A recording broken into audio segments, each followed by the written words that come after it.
And we're back live. Welcome back everybody to Gods vs. Eldritch Horrors. Today YouTube is not receiving enough video to maintain a streaming, so you may be experiencing some buffering, but well, that's just part of life around YouTube.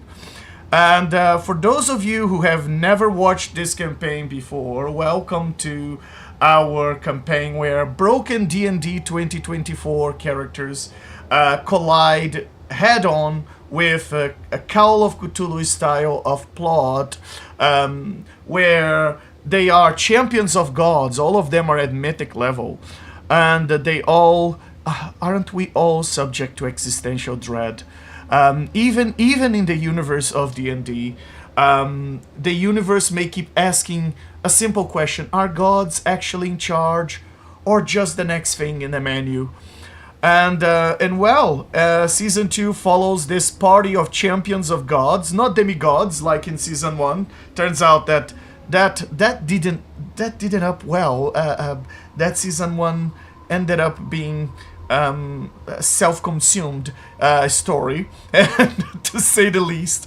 They are not chosen saviors, but mythic enforcers. They are given divine backing or divine-like creatures behind them. Some of them are not necessarily gods per se. And they are also given catastrophic freedom to achieve their objectives. They are definitely punching above their weight class. They are bending rules, and they keep finding that curiosity can be lethal in this game. And somewhere between their divine errands and forbidden knowledge, they've stumbled into, well, let's just say a deeper mystery.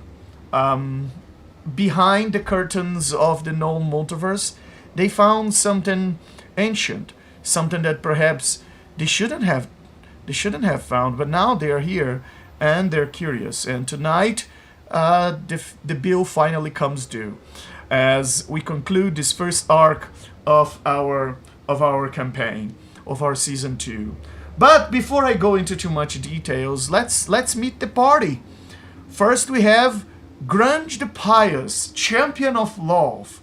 A priest in rags, a killer with impeccable timing, and a problem solver whose solutions always create usually more problems. And it's a self-perpetuating gift. Grunge, say hello to our audience. Tell us a little bit about how you're feeling tonight.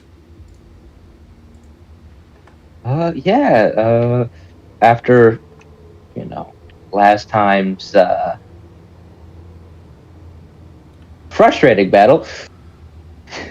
We didn't have the cleanest fight, but hey, we did it, and now we're moving forward, and things have seemed to have taken a turn for the even worse. So we'll see how well things turn out now. Hopefully, with somebody else suffering. Very well. Yes, you guys. But in all fairness, you guys found a bunch of loot. I just wonder if all that loot you found, if you had the Soulstone Grimoire among all those things. Did you guys actually found what you came here looking for? Grunge, aren't you the thief of the party? Shouldn't you have that with you by now? Who knows? We'll see. Very well. Very well. So I assume that means you haven't found the Soulstone Grimoire. And the next member of the party is Malefactor, champion of Belial, once a Githyanki prodigy, and now he's an exile reborn through infernal ambition. Malefactor serves not a god but an archdevil who prefers to play the long game and to build leverage quietly and to write contracts that provide just the right types of consequences, and some might say even the right times of swings for justice, for what he considers justice. Malefactor say hello to our audience. Tell us a little bit about how you're feeling tonight. And since I've asked Grunge, let me ask you: do you, by any chance, have the Soulstone Grimoire? I will say, although the host of that tower was pretty rude, he did reveal the secrets to this Mind Flare temple, which I am so excited to cut the heads off of Mind Flare. I'm thinking the Soulstone Grimoire is in there. Very well, very well. That is indeed. It seems that the only place left to look, since whatever place you came from doesn't seem, when you look behind you, doesn't seem to be the place you would go back to if you just retrace your steps. And then we have Gorbin, our champion of Hecate, a dwarf who fled the mines for magic and found a goddess. Well, he hasn't been that lucky with goddesses. The first goddess he found, unfortunately, in this lore has been assassinated, Mystra. And then he decided to go for another goddess of magic, a one that treats reality like a casino. And he is a spell-slinging, drunken, arcane wild card. He is reckless and increasingly aware that magic sometimes sometimes can be the answer to older rules that were written by those that created this multiverse. And Gorbin, say hello to our audience. Tell us a little bit about how you're feeling tonight. I'm not doing great. I was told there was be an open bar, but there was no booze. There was nothing to drink at all, except for salad butter. Unacceptable. And then I got attacked by a lich, which also unacceptable. And now I'm in this place, which is very, very spinny and a little bit itchy. And it, quite frankly, it smells bad. And it's just totally unacceptable conditions in which to hold this symposium on arcane literature to which I was invited. So I have no choice now but to write a very strongly worded letter to the proprietor of this establishment. I think we killed him. Well, it was a lich, so chances are you've delayed him. Very well, and then, but of course that's above the table because you fail those arcane checks. And then we have Red Hot, our champion of Timora, our street performer that turned divine instrument of redistribution, redistribution of wealth. I guess Timora's luck flows towards the desperate and away from those that have comfort. And Red Hot enforces that balance with some flair, I should say, some blades, and sometimes even impeccable timing. I guess every time Red Hot laughs, there is a rich man or woman somewhere that starts panicking. Red Hot, say hello to our audience and tell us a little bit about how you're feeling tonight. Hi everyone. Well, I must say you started talking about the loot from the last session. I'm pleasantly surprised. I feel like it's been ages since we last. We're so boiled, I must say. But maybe I'll be lucky to find some gear for my twin, Chili Pepper. Because she almost, last session wasn't the best for her. I didn't take that good care of her, unfortunately. So hopefully she's not that mad at me. Well, let's hope so. Let's hope so. Yeah, she's not in good shape at the start of this session, and she's bloodied, and she's a simulacrum with 30 hit points, which just means that in this place just feels that she anyone who sneezes too close to her may just be the end of her. Um, very well. Pretty much. Yep, indeed. Let's talk about what. Oh, sorry. Let me ask you. Did you, by any chance, do you have the Soulstone Grimoire? You know, the book you guys came here for, and you made all that mess, and you, I mean, you destroyed everything in the palace, and in the way to try and find this grimoire. Do you by any chance have it? No. But yeah, I was told to get it to take it back. So, well, I guess we'll find it. All things are at their time. I see. Well, yeah. Let's. I guess you're right. Perhaps everything has indeed its time. Very well. So what happened last session? Last session we saw our party pushing deeper into forbidden territory, tearing through the tower, the tree-shaped tower of this high mage, whose shadow twisted from something very stable to something that was, let's say, more than advertised. Turns out that they've defeated this leech high mage, as well as his his followers, his lackeys.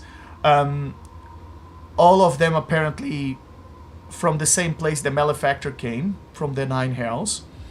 And as his tower fell, his secrets got spilled, and the party, you know, went shopping. I guess they on his stuff. They went looting, and they started to find some proofs that there was something here beyond what they had anticipated for this mission. They were looking. It should just have been a very clean mission. You come in, you take the book out of this old lich guy, and you get back. You give to Belial, and you get your 3 wishes dagger. But it doesn't seem like it was that. It was sort of, it became soon an aggressive negotiation for survival, well, they've managed to defeat this high mage despite some difficulty, and with the mage defeated and his secrets liberated, the party try to find the tome. And as they were looking through his stuff and looting, they ended up finding accidentally a portal that led them to a very different place. Reality itself seemed to have stayed behind. The party hasn't yet decided who is going to take the grimoire and to whom.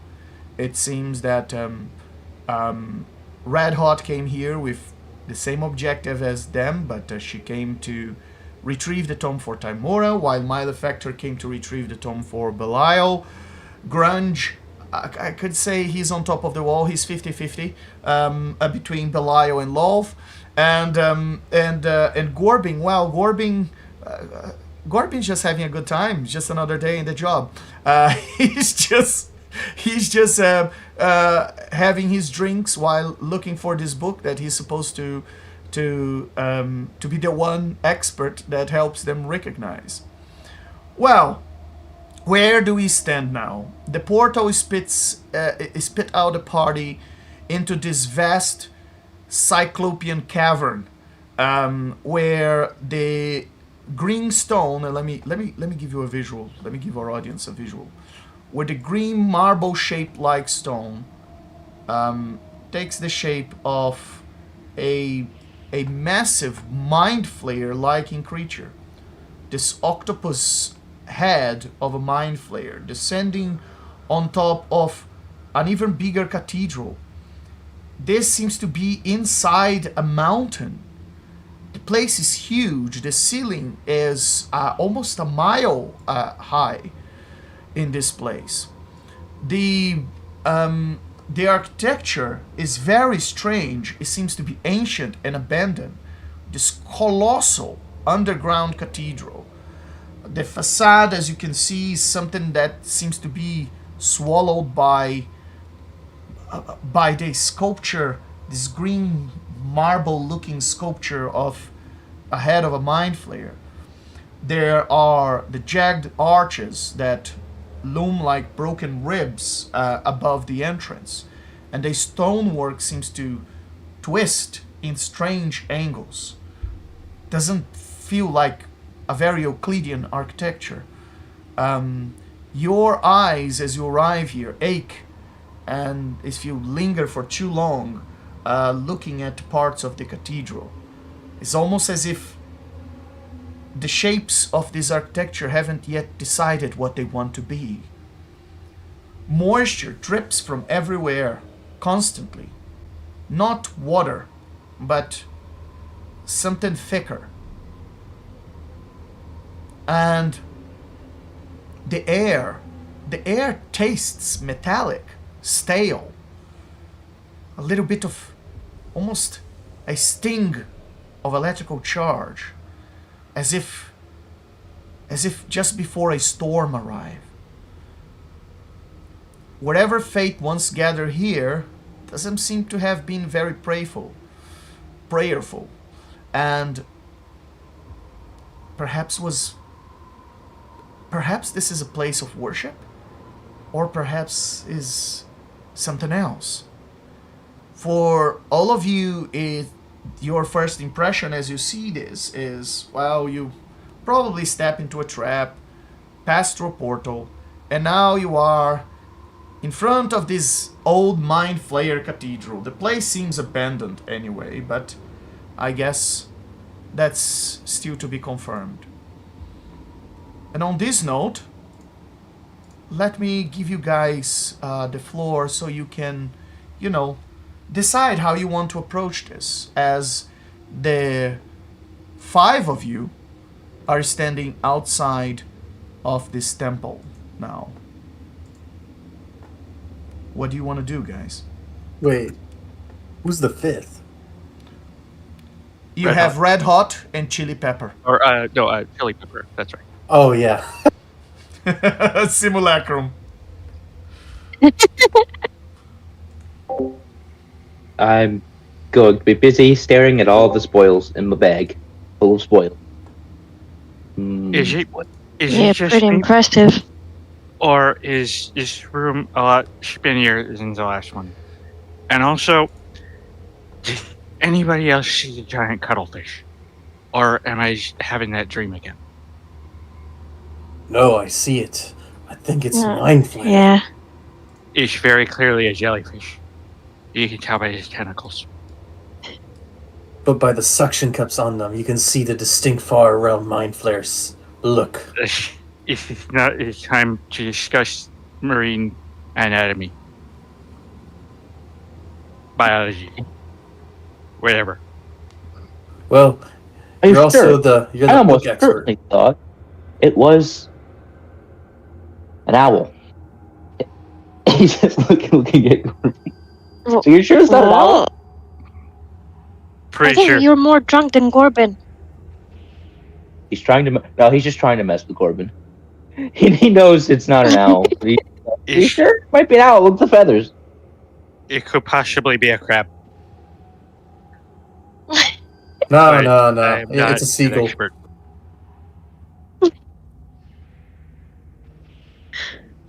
Neither here nor there. How about a penguin? Corbin's just gonna take a really long swig from his mug. Yeah, if you look at it upside down, it kind of looks like a penguin. Yeah, you know what? I see it now. Medusa.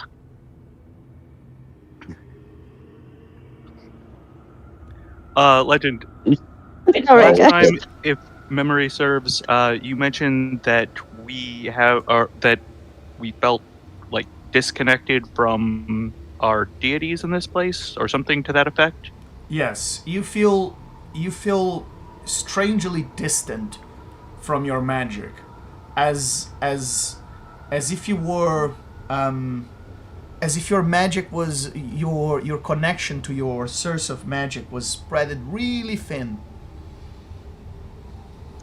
Can I make some kind of check to like kind of investigate that sensation or get more like detail on how that might affect us or like what the ramifications of that might be? Of course. Roll 2 checks Or for what the me. cause might be? 1 Arcana and 1 Investigation. That can be 4 different results for this test. You know, best. Why is that not rolling? Come on. There we go. Alright, that's a 30 for Arcana and a 12 for Investigation. Very well. So your investigation failed, but your Arcana passed. So you don't know, you don't understand this sensation.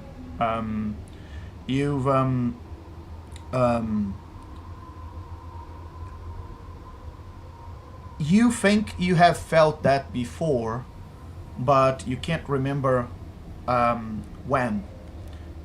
It's almost like having a déjà vu, but can't quite remember where exactly the other side of the déjà vu is. And in terms of your knowledge, as you look at this, the more you look at this, and they're discussing the shapes, and they are trying to screw with you and talking about the different shapes and so on, and the more you look at it, you do realize that it seems like the whole structure haven't fully decided on its shape, and you are looking through it, and you are seeing through, and could be the booze, or could actually be the architecture. And if it actually is the architecture, then, well, then you think you have learned something about in your texts when you were studying Eldritch magic some time ago, when you decided it was a good idea to fight Vecna. You have learned a little bit about Eldritch magic and entropic magic, and just in theory, just out of curiosity. And what you've learned is at the edges of the multiverse, and particularly in the Far Realm, reality has more layers, and as it has more layers, all these different layers of reality are crumpled together, kind of superimposed on each other, and because of that, because the different variations between the different layers, it gives the impression and gives the sensation that things haven't actually decided what to be. But that would indicate to you that you are at the edges of the multiverse, or probably at the end of the shores of the multiverse, entering the sea around this little island of Ao that is called the Far Realm. If you are in the Far Realm, then that would explain the multiple layers. And you remember an old friend, Madame Claire, telling you to be very careful, because those that go to the Far Realm sometimes get lost in the layers, and the magic doesn't work the same way in the Far Realm than it everywhere else in the multiverse, as you would expect. And she tells you that particularly transportation magic and teleportation magic are particularly dangerous, because they can pierce you through more layers than you can return. and that little piece of lore comes back to mind as you are, you know, soaking in all this information that everybody and all these stimuli that everybody around is giving to you, and also staring at this massive structure. Cool.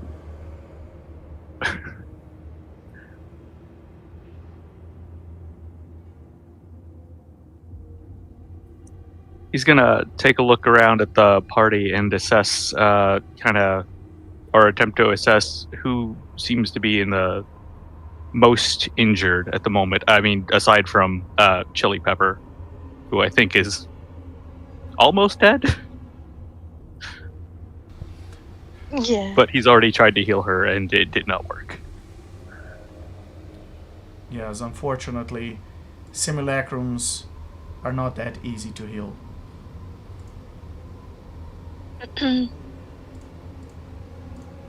I'm on 53 points out of 145. I don't know about the others. Is anybody lower than 53? Nope. Okay, let me see what I've got in the way of spell slots remaining. Yeah, we got us a.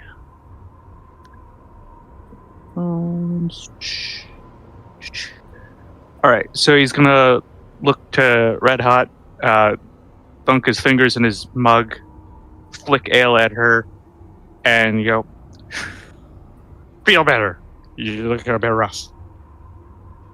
And as the ale droplets spritz upon you, you receive. Come on, where's that? I was just looking at it. Where did that go? I was just looking at it. There it is. 28 points of healing. Very well. Oh yeah, already feeling much better. Before you add this to your tokens, however, Gorbin, roll a d20 for me. Oh. Okie dokie. Flat d20. Boop. 18.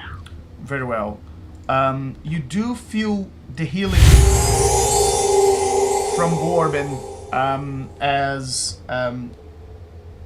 and you can heal for 28.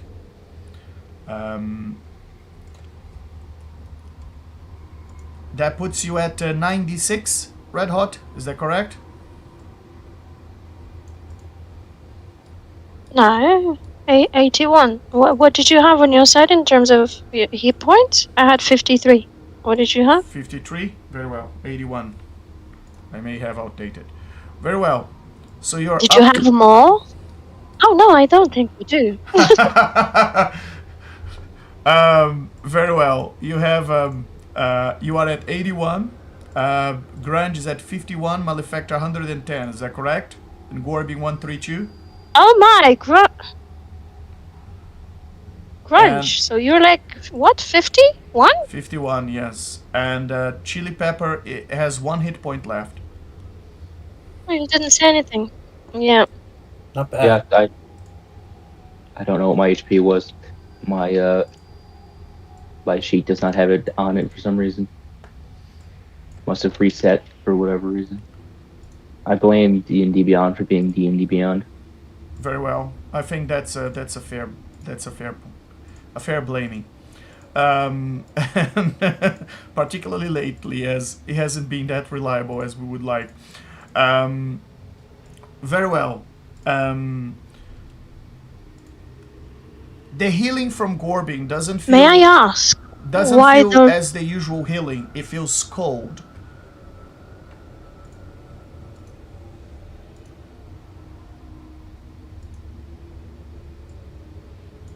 And you wanted Could to I ask? roll an investigation? No, I just wanted to. It's probably you call it metagaming or whatnot, but I was curious of that D20 that you made him roll for the healing. If he would have failed that, what would have happened? I guess you're gonna have to discover We that would on have your got own. damage instead. Right. Could I roll a quick initiative investigation? Because you said it Who felt are you cold, so attacking? I guess. No. Investigation. Yeah. Just to understand why it felt different to other times, I Yeah. guess. By all means.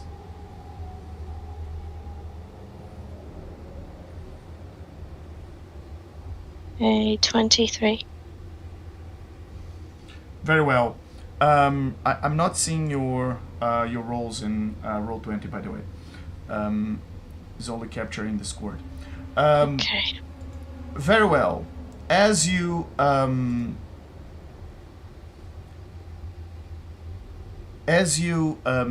look around and you feel this eerie cold coming from the. I mean, you were healed, but you look a bit better. Your wounds look better, but it almost felt like this. It was almost painful. The spell. It had this very cold sensation to it. And as you look around, and you've traveled a lot around the multiverse, and you have some in some parts of the multiverse experience that magic doesn't behave the same way. So if you cast the same spell sometimes in the Nine Hells or in Wild Space, the effect has a different aesthetics, a different feel to it, and you think that this place is messing with magic. That's as much as you can. You think this place is does something to magic, that it behaves differently. So you definitely think that you are no longer in the material plane where you went to search for the book. You think you are in a completely different place, possibly an outer plane or a completely different plane of existence that alters how magic behaves here.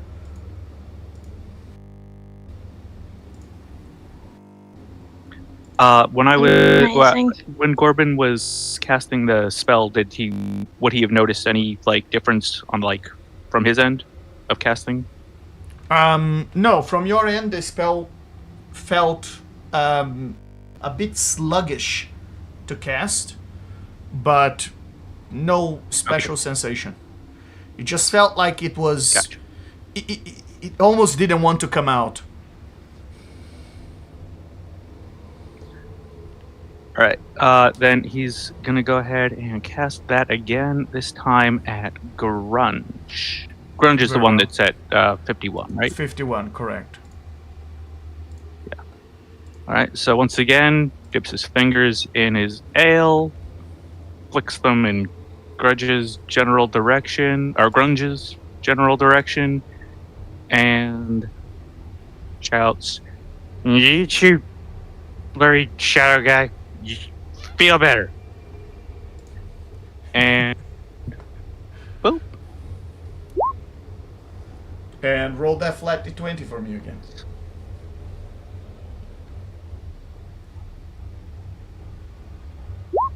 $13. Very well. Grunge, you feel this cold sensation almost going up and down your spine, almost as if Gorbin had cast a cold spell on you, but it heals you, and you're back to 81 hit points. Nice.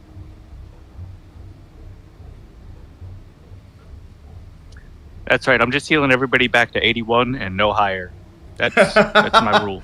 Very Everybody well. gets flat 81. Yes. What about me? I'm above 81. Well, Then you're gonna hurt I me? guess you're just out of luck. No, Oh. no healing for you. There's To a 81. If you go below that, I'll heal. But yeah. Oh, I thought you put the punch me to 81. I'll be like, okay.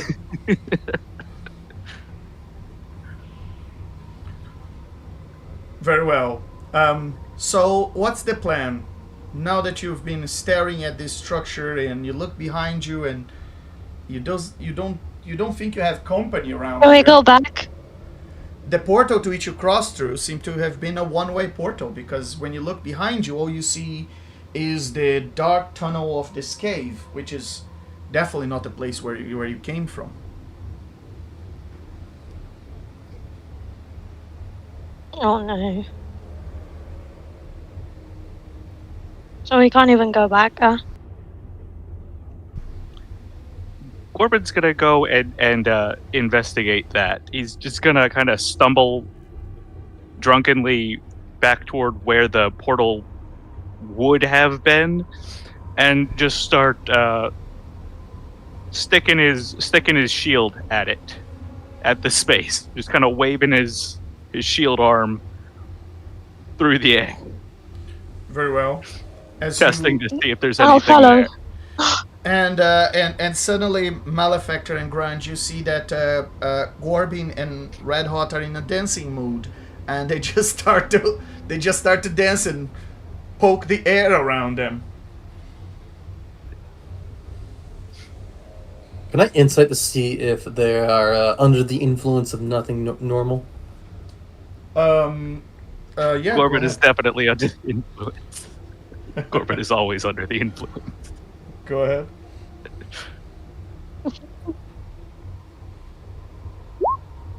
Man, they look like they're having a great time. Yeah, they look like they're having a great time. It's almost as if they're celebrating the fact that, ooh, we found an ancient mysterious temple. Yay! Well, guys, I do want to cut off the head of those mind flayers, but you're the book expert here, Gorbin. Right. Yep. Just the conference. Okay. First things first. I think I have a plan. It's not strictly speaking a plan. It's a bit of a drinking game. It's actually not a game. I think we need drinks. Lots and lots of drinks. Maybe some snacks. And a little bit of rest. And then more drinks. To recover our strength before we follow a ghost into a squid. Because sometimes fishes push traps around their phylactobums to keep them safe. And we don't want to be walking into that when we're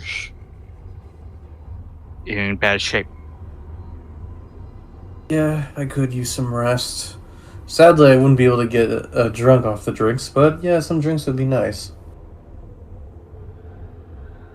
Exactly. I think that's what we should do. While we wait for the rest of the guests to arrive.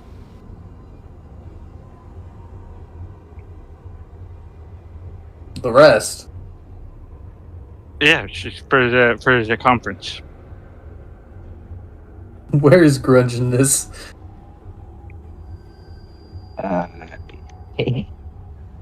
He's just looking through his loot while you're arguing with a drunk man. Or, I guess arguing is the wrong word. Trying to make sense of a man who has more alcohol in his body than blood. And poison, too. Yeah, that makes sense. Alright. Okay.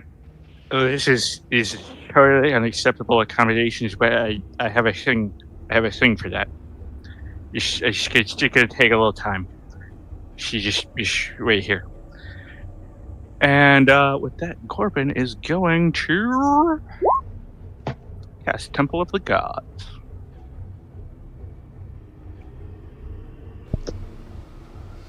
Very well. Which, all right, I gotta do a thing to make that show up in the. There we go. And the the casting for that is going to look like him walking. Well, I say walking, I mean wobbling drunkenly around a large area on the, like, in the kind of open space of this cavern, slowly pouring out like a floor plan in ale and chanting, mumbling under his breath while he does it. And the ale, as he spills it on the ground, or pours it on the ground, begins to glow and shimmer faintly. And after about an hour of doing this, once it's fully complete, there appears a temple. Very well. Roll a flat d20 for me.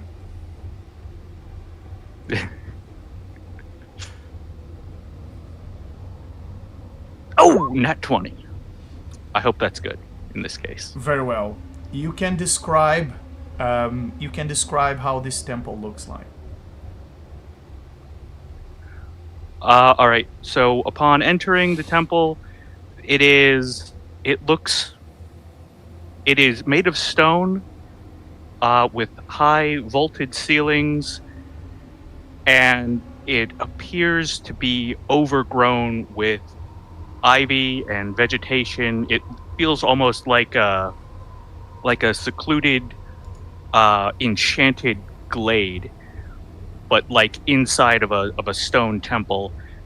One end there is a large stained glass window, which depicts Hecate standing imperious and divine, and it is flanked by small, like, all the walls, like, radiating out from there are filled with smaller stained glass windows, each of which depict both Hecate and Mystra working in tandem on various things, helping the weak, smiting great foes, that kind of thing.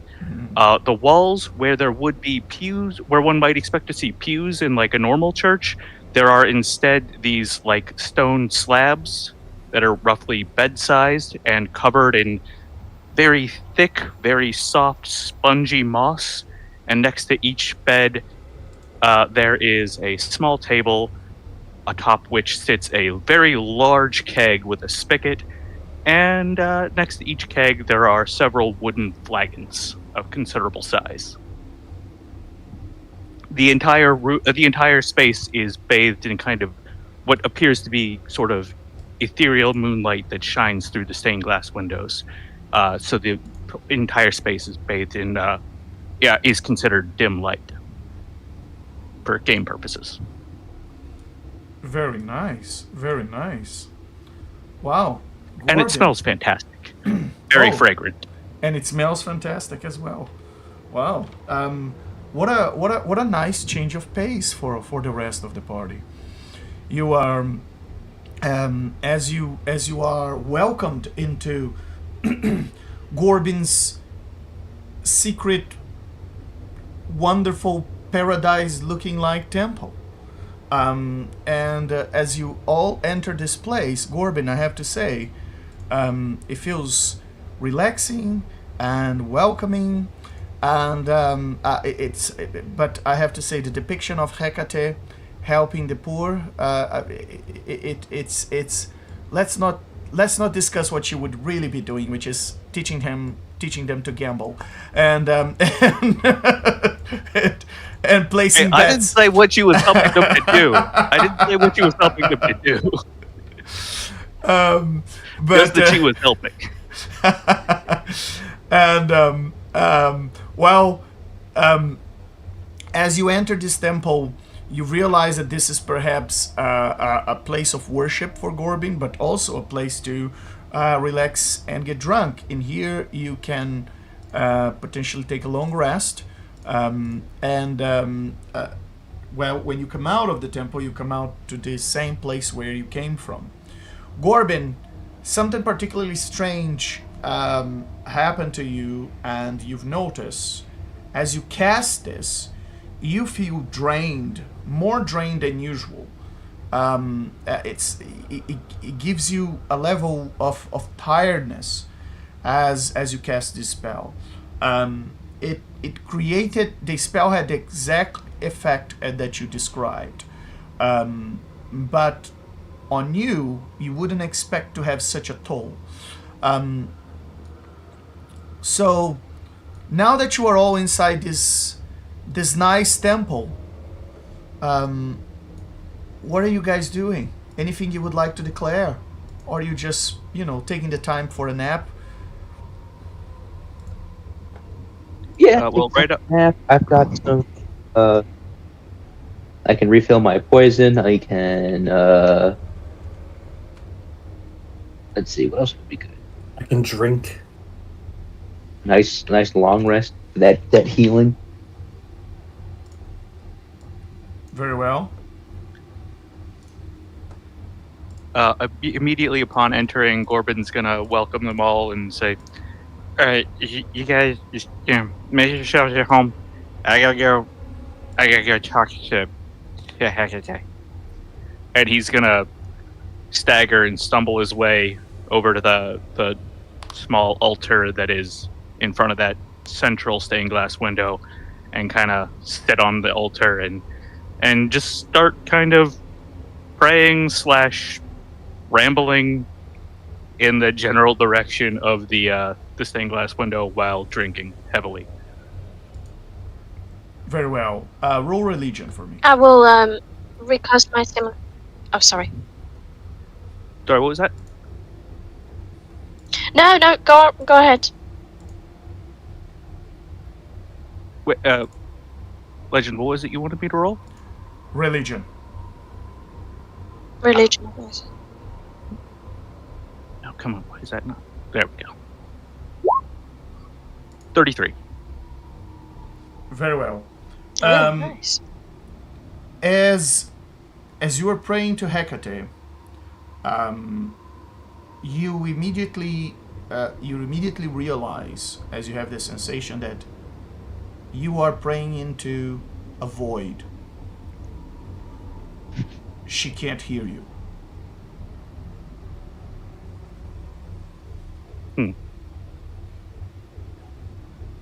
That's Aw. disconcerting. And that's when you feel a bit disconnected with your goddess. I feel like Gorbin's probably pretty used to that at this point. After all those years following Mistra after she was dead. That is true. That is true. Although this is a different type of disconnection, because you also feel that this somewhat interferes with your magic. If you, for instance, were to call a divine intervention, she might not hear you.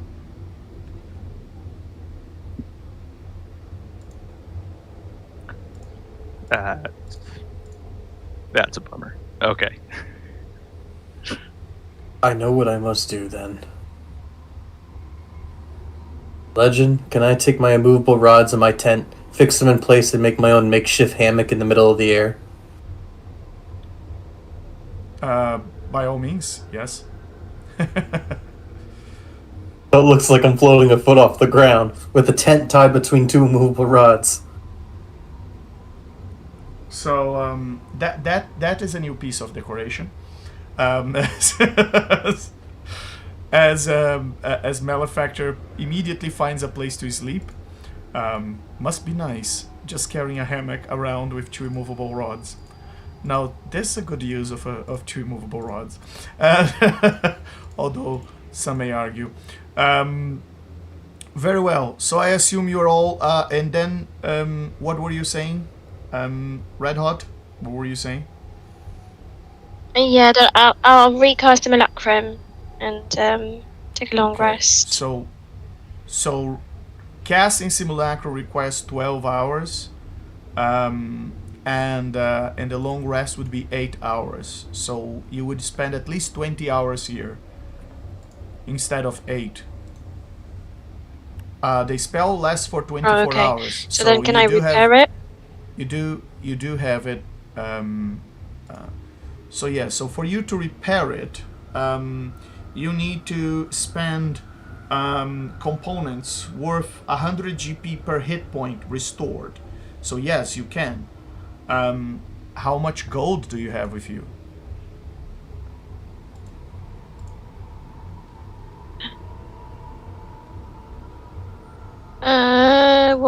What is the calculator? How much gold I would need to make it full life?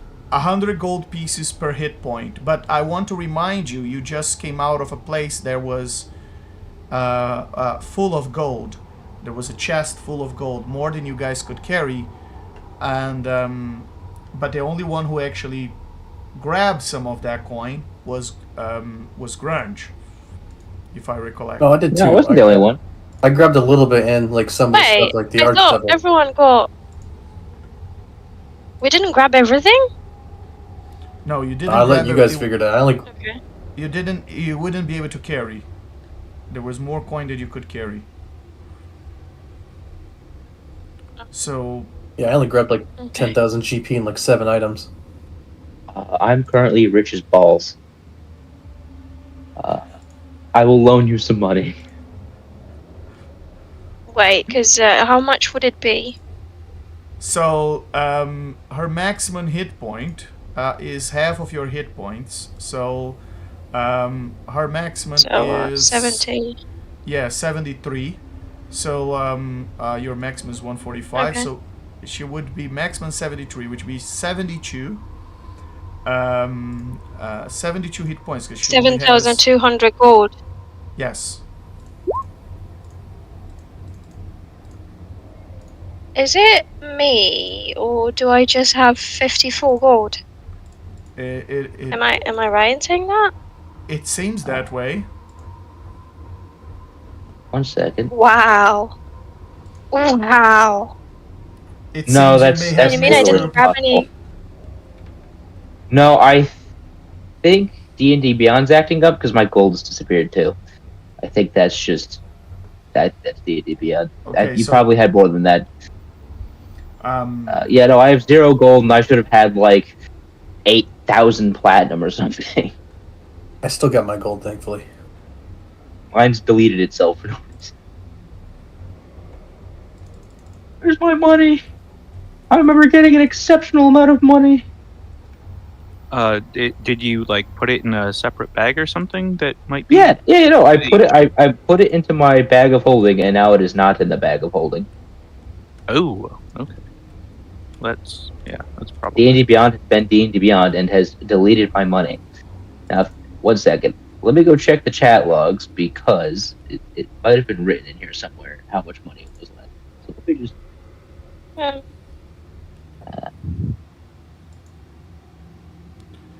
Very well. I mean, would you guys be fine with staying 20 hours or not?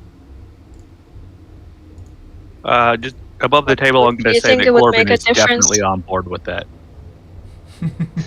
Corbin is happy to stay Yeah. here as long as it lasts. Personally, I need to be convinced. I get you, because we probably shouldn't stay here as long as possible, given we just fought a lich. Are we not safe in this thing? I don't know. Can anyone enter? Just or? to specify, since I forgot to mention this when I was describing the casting of the spell, I did Corbin did designate that undead are the type of creatures that the temple opposes. So that does not technically mean that they are completely unable to enter, but it is a lot more difficult, and if they do manage to make it in, then they are at significant disadvantage in pretty much anything they try to do within the space. I'm just worried more than just undead is coming after us. Yeah, other things can in theory come in, but I mean, we didn't see anything else in this space. Hello. That was, yeah, so who knows? The back page. The other reason why, for me, Red Hot, is I've literally seen you kill Demogorgon by yourself. Yeah, but then again, kind of depends who I'm fighting with.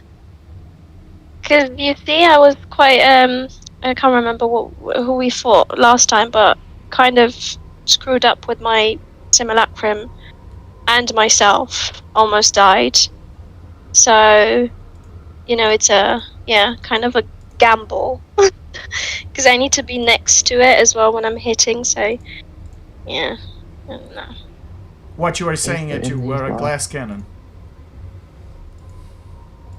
Pretty much. I don't know that. My character Very just knows- squishy. Very squishy. Very well. So, first of all, first things first, you can all apply a long rest, because I assume you are taking at least a long rest here. Then regarding Yep. your Yes, simulacrum, please. Red Hot, if you are to heal the simulacrum, it's going to cost you 7,200 gold pieces, but if you cast it again, it only costs Can I loan it from? it only costs you 1,500 gold pieces. Can I in loan 12 it from the hours. GM? No.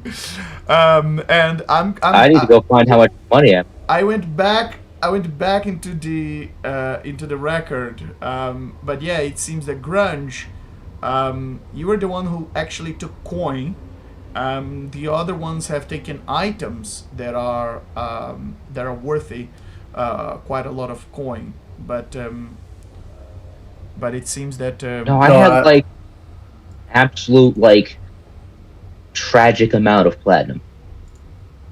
Oh no, I said in the Roll20 chat what I was taking: the solvent, sovereign glue, archdevil quill, 10k GP. Oh, very well. You put it in the You put it in the chat. 10 KGP, 300 platinum pieces, and 10 KGP. Very well. And I had like Pretty I was surprised that glad- Red Hot wouldn't get some coins as well. I know. I It's think almost you- like she was so distracted about everything else. I think she took stuff. I just don't remember what it was, and because I assume that someone's money has also. But I'm disappeared. pretty sure I took enough money to do my simulacrum to repair it. I'm pretty sure of that. Very well. I'm just scrolling around through the stuff to see if I can find how much money was in there, because I know you posted it. Because you had me roll for how much percentage of it was platinum. Then you're like, it was like X thousand amounts of platinum and X thousands amount of gold. I just don't know where it is. And I swear I remember a conversation where you said, where you said that it's too much to carry, and I think you mentioned today as well. And we kind of said that we split among us, but I didn't really say like how much. Like I thought it's like an equal kind of split or whatever, so that everyone can carry the amount. There's also like a with bunch us. of like rubies and gems and crap that you may have taken. I don't remember because it was a while ago. So yeah. Because I don't there's a remember list writing here. anything in particular, but There I is a thought we- list. I yeah. have provided you a list, but no one declared who took what from that list. so can I declare now? Oh, I know what I took. I know what I no took from the list. backsies. The items I took from the I'm already selfish. I already took like Yeah, 7 things. Oh wow. I declared. So I have all the items in my inventory that I took. I'm just missing the gold, which I did put in there because I did not have 0 gold. That's Very for well. sure. I do recall you saying about the gold, and I do recall that the majority in fact, the majority of what you collected were platinum. It was like thousands of platinum, and I would not want to lose thousands. Yeah. So I'm just gonna scroll through the to see if it's in here somewhere. Where's the exchange rate? 1 platinum. Platinum each to 10 gold. pieces. And Yeah. platinum to gold. I think it was like Right. I don't know. I had like hundreds of thousands of gold. It was great. I don't know. I now have no idea how much it was in total. I think it was like 200,000 or 300,000 or something like that, but I can't remember the exact number because. Let me. Do you remember, Spray? I'm gonna see if I can. I made a note of it anywhere else. Very well. Red Hot, you can borrow. You only have 50 gold pieces in your person. Okay. You can borrow money. That's sure. Grunge will give it to you, and then Of I'll course. deduct it from whatever number I at a find. very reasonable interest it's rate. Okay. of about 50%. Yes. Oh, that's a Oh, deal. my. He usually charges me 70%. So Red Hot, what you can do is there are some items that were worth like there were assorted rubies and sapphires and emeralds that were worth about 20,000 GP. You can you could potentially okay. just exchange that among yourselves, and those are claimable still because the party did declare that they were taking what they found in a number of items in the vault. So so yeah, you could potentially Okay, so I sell. can take Yeah, you could what? just barter with them or just exchange the valuable items you have, like a glowing platinum diadem. And Yeah, like I took like that. you took that one. So No, whatever else was I took the quill. But yeah, I took the sapphires, quill, hourglass, and diadem along with the gold. very well. So what's left? I took there the anything spear. Oh, there's a list in the There's a list in Discord. off character pad. Just scroll up Yes. a bit. Yeah. I took the spear and the well. Let's as assume well as the for the sake of the story flow, that you figure out among yourselves how to give Okay, yeah. Red Hot. How much do you want? So you're assuming you're spending 8 hours here, so you need 7,200 gold pieces to heal Chili Pepper. Yeah. Just be mindful that by healing Chili Yeah. Pepper, you don't recover her spell slots. You just recover. It's 7,200 Okay. just to heal her. While if you're casting again, she comes back with full spell slots and full health for 1,500. But it takes 12 hours. Okay, then So- I'm gonna try to persuade Malfactor to stay 20 hours. Roll persuasion. Give me your best persuasion. Actually, before she rolls it, I want to hear what you How say. long does it take to cast the spell versus like the healing? So bad. 23. And I have a plus 19. Wow. How does it work? Does he need to roll something as well? Yes, he rolls insight. Can I use a lucky point to give him unlucky disadvantage? Yes, you Yeah, can. sure. I'll roll a Yes, you can. disadvantage.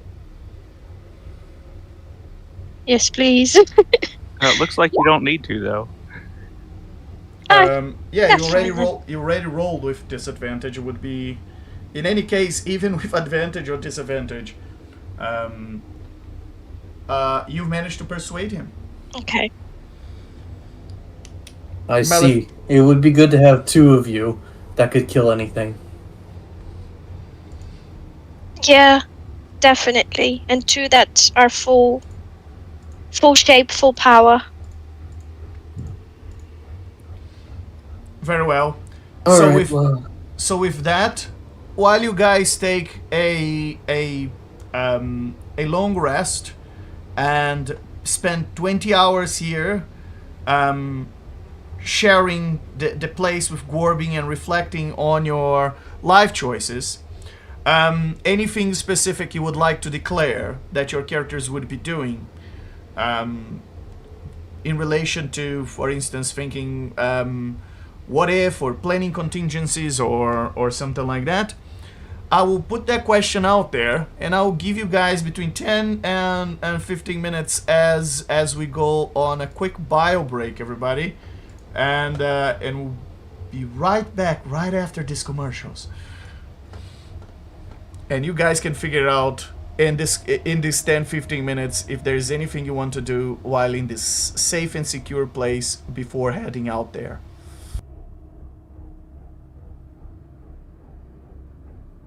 All right, do we have everybody back? Yep. I'm here. I'm back. Very well. You had some time to to think about what you want to do? Anyone wants to declare anything?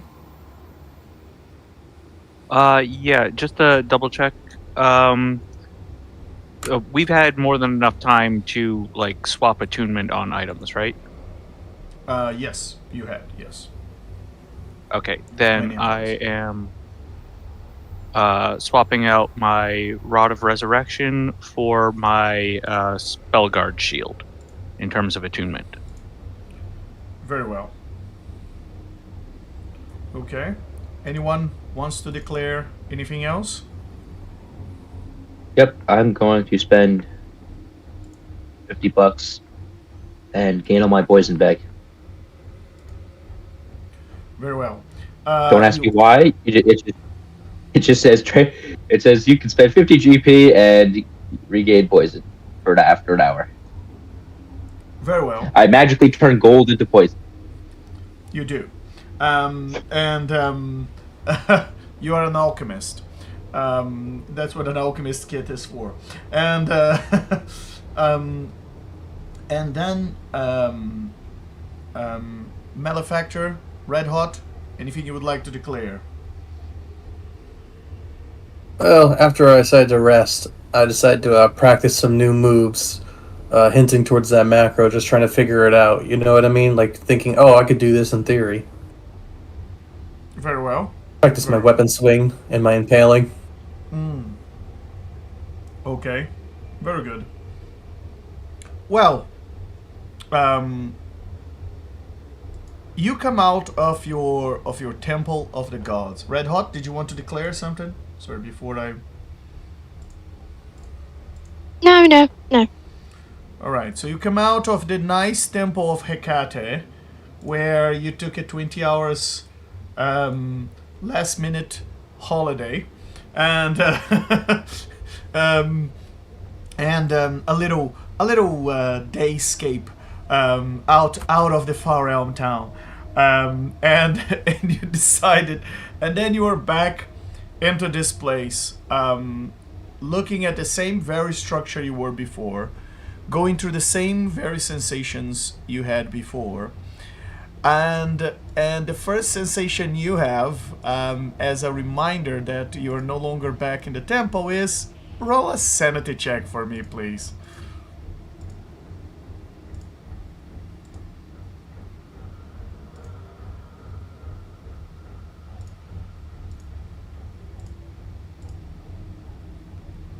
Do you guys remember how to do that, right?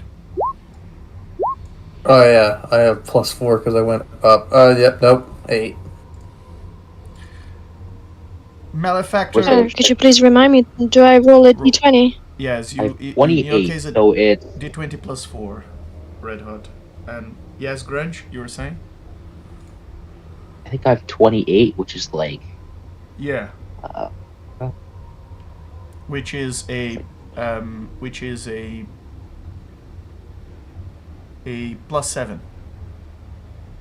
seven. Malefactor, you lose 1 point of sanity. Your sanity is now 16. And Grunge, you lose nothing. Your sanity is unaltered. Gorbin, you have. Yeah, I'm at a 28 currently. For sanity, that's what we just that's a +7. +9. So that's +9. yeah. Oh, +9. Okay. Yeah. Then So- yeah, that's 13. So yeah, so you lose a point of sanity, so you're down to 27. Red Hot, I rolled a 15. a 15. Very well, you lose a point of sanity as well. Interestingly enough, because you had cast your simulacrum, your sanity is 18, but your simulacrum sanity continues to be 19. She's the most sane among the two of you. All right. Very well. As all of you except for Grunge have lost sanity, the moment you've reached the outside, you start to feel this. You start to feel that your mind is struggling to comprehend the place you are in. You have the impression to be looking at a wall and the wall be looking back at you. You look at the ground and suddenly you have the impression you're stepping on flesh. And then you blink your eye and it's gone. You look around and you're trying to comprehend the face of that massive sculpture that seems to be almost be swallowing the temple, and you suddenly have the impression that those tentacles are moving and they're coming to you. Moreover, all of you except Chili Pepper and Grunge, you suddenly have the impression that you feel as if you were floating in a very chopped sea, where waves are pushing you to the side, and you feel as if you were inside the water, like half of your body was inside the water with waves pushing you to the side, and you look around and you don't see any water, but you still feel the sensation as if you were drifting in the sea, being dragged around with the waves in a very stormy, chopped sea. So that makes you feel that there's something else going on here, something that perhaps either you don't understand or your senses can't fully comprehend, and that's messing with your mind, and it's making you question your own reality. It's making you question if the things around you are real. Is it? Did Gorbin always had 7 eyes? Wait, I don't remember Malefactor. Does Malefactor always had this elk-looking horns? I thought he had more devil-like horns. And was Grunge always just a big shadow? And Red Hot was. You don't look symmetric when compared to Chili Pepper. Why is she more symmetric than you? So yes, it seems that slowly you start to grow a bit more insane, a bit more mad.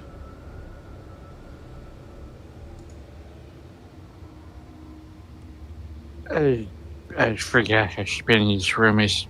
I don't feel so good. Not a good place. Bad place. Bad. No good. Problem. We should leave. Where was the door again? Alright. Doors disappear. It's no good. And he takes another giant swig from his mug. Very well. You are. I assume you are all heading towards the temple. Try this. I feel like I'm drunk, but I'm not. Yeah, Gorbin's gonna start stumbling in that general direction. Alright. Oh, you guys should go into the Kraken. Yeah, find the phylactical, and then we can start the conference. For this thing, give my keynote speech. Very well. Corbin is preparing to give a keynote speech as he heads towards the conference with the rest of you. And let me describe as you start to arrive close to those to the entrance arcs. As you pass through these arcs, which are all carved with these weird symbols that you haven't seen before, almost like caveman drawings, and it goes all the way up and to the other side of this arc. The place is huge.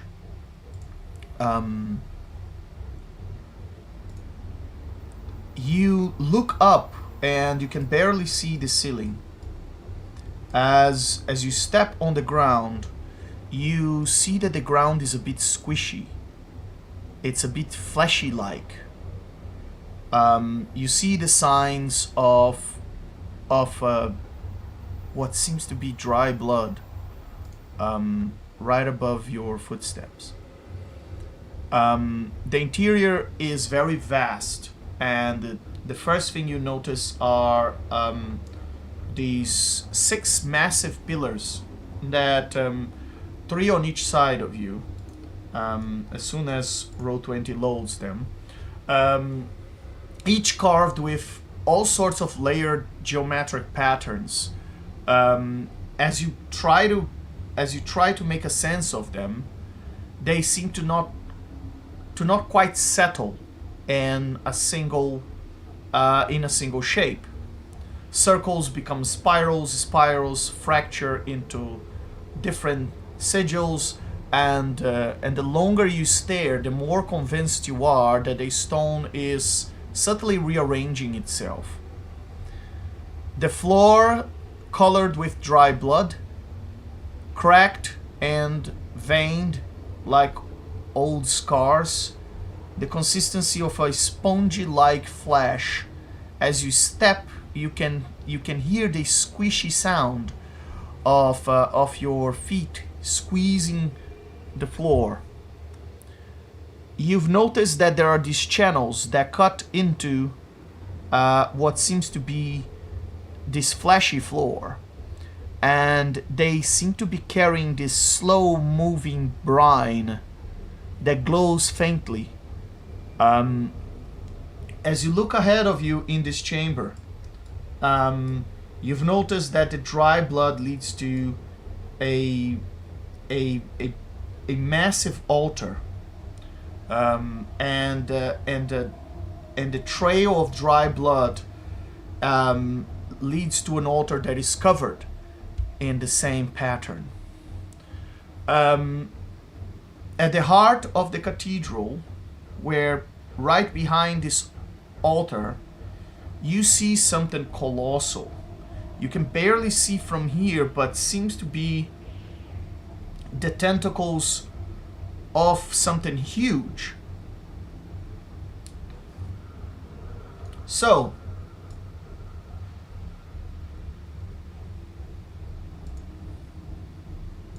what would you like to do?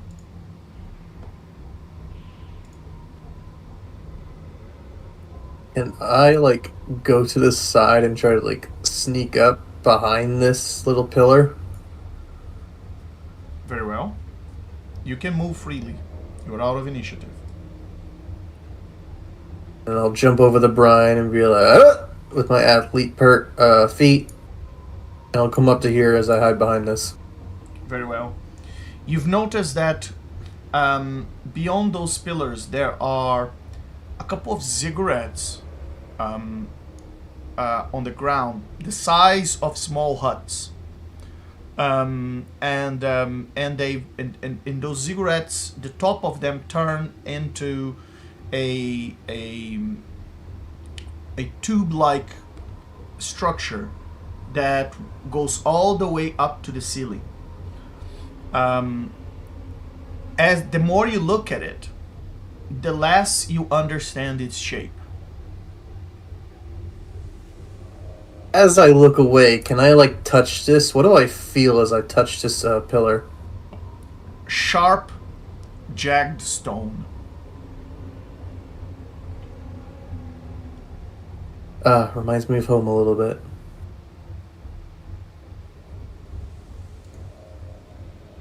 I'll look at the others. I'm going like, well, we have to find a book. I don't know where we'd look. Can I make a, I'm thinking it would be a religion check to see if I can recognize anything that about, I mean, this is a temple, or appears to be a temple of some sort, so can I see if Corbin would know anything about this, like, religion or like or get any hints to like where might be a good place to start looking around a temple of this sort? Roll Arcana. Arcana, okay. I like that. 33. Excellent. Gorbin. A very long time ago, you were traveling through space with a group of friends, and you ended up in this place that you all came to nickname it Mountains of Madness, because you all grew insane there. As you arrived there, you found the ruins of what seemed to be an abandoned civilization in a desert planet. You had been sent there by a very tricky little devil that told you that would be the entrance to a location where you would find Vecna. And you found indeed a very long staircase there, and you found all these shapes and geometric forms and statues of creatures that you can't understand, with an axial body with five different sides, as you were all trying to investigate and understand. It seems like a culture of very small creatures that used to worship these strange creatures, and in there, a lot of the sensations you had with the geometric shapes and the sigils you see here, you seem to have seen in that place. Not exactly the same ones, but similar things. You would think is almost the same alphabet or the same type of worship. And as you are looking at this place, it brings you bad memories from when you went down that stairway into the darkness, and you all had a collective moment of madness, and ended up coming back up and realizing that was just a delirious experience. And yes, that experience brings you this experience brings you a little bit of a flashback of that.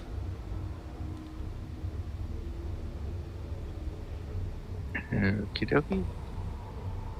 Oh, so does that yield any like hints as to like what kind of course might be best in terms of like where we might be most likely to find either the phylactery or the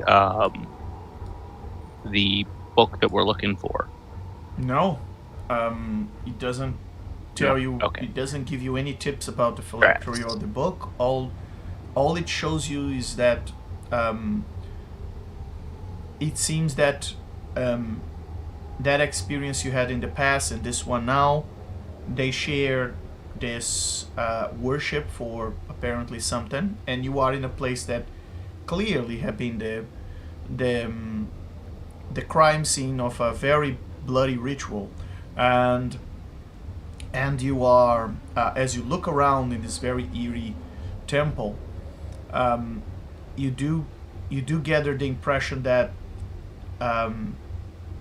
in here the same type of foul magic may present itself.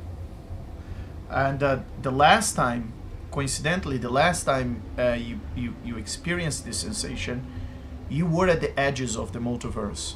You were in a planet that was about to be consumed by the Far Realm, at the borders of the known multiverse with the Far Realm. So that definitely contributes to your theory from yesterday that that you are likely at the edges of the multiverse, if not beyond.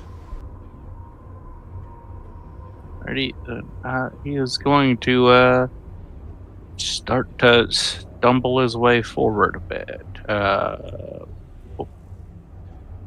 call it there.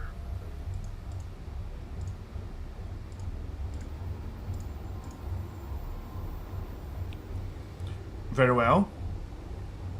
Grunge, Red Hot, Chili Pepper. What would you like to do? I guess we follow along. Gorbin, the more you step forward, the better you can see this massive structure that seems to be made. At first, you even thought those could be giant roots, but no. Those are giant bloody tentacles. Moreover, you see these two strange rotating pillars that seem to be to the left and right here. And they seem to be kind of moving the brine. They seem to be like water wheels, just moving the brine and making sure that it keeps moving. So it just keeps circulating. They just keep spinning and pushing the brine inside the canal to move around as if they were a sort of a rudimentary flash-like pump.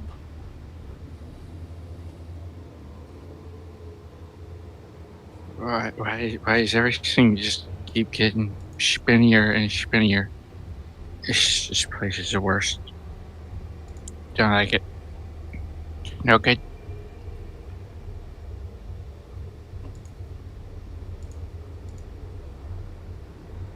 While they do that, Legend, I'm just going to hop over this again and keep heading to the right a bit.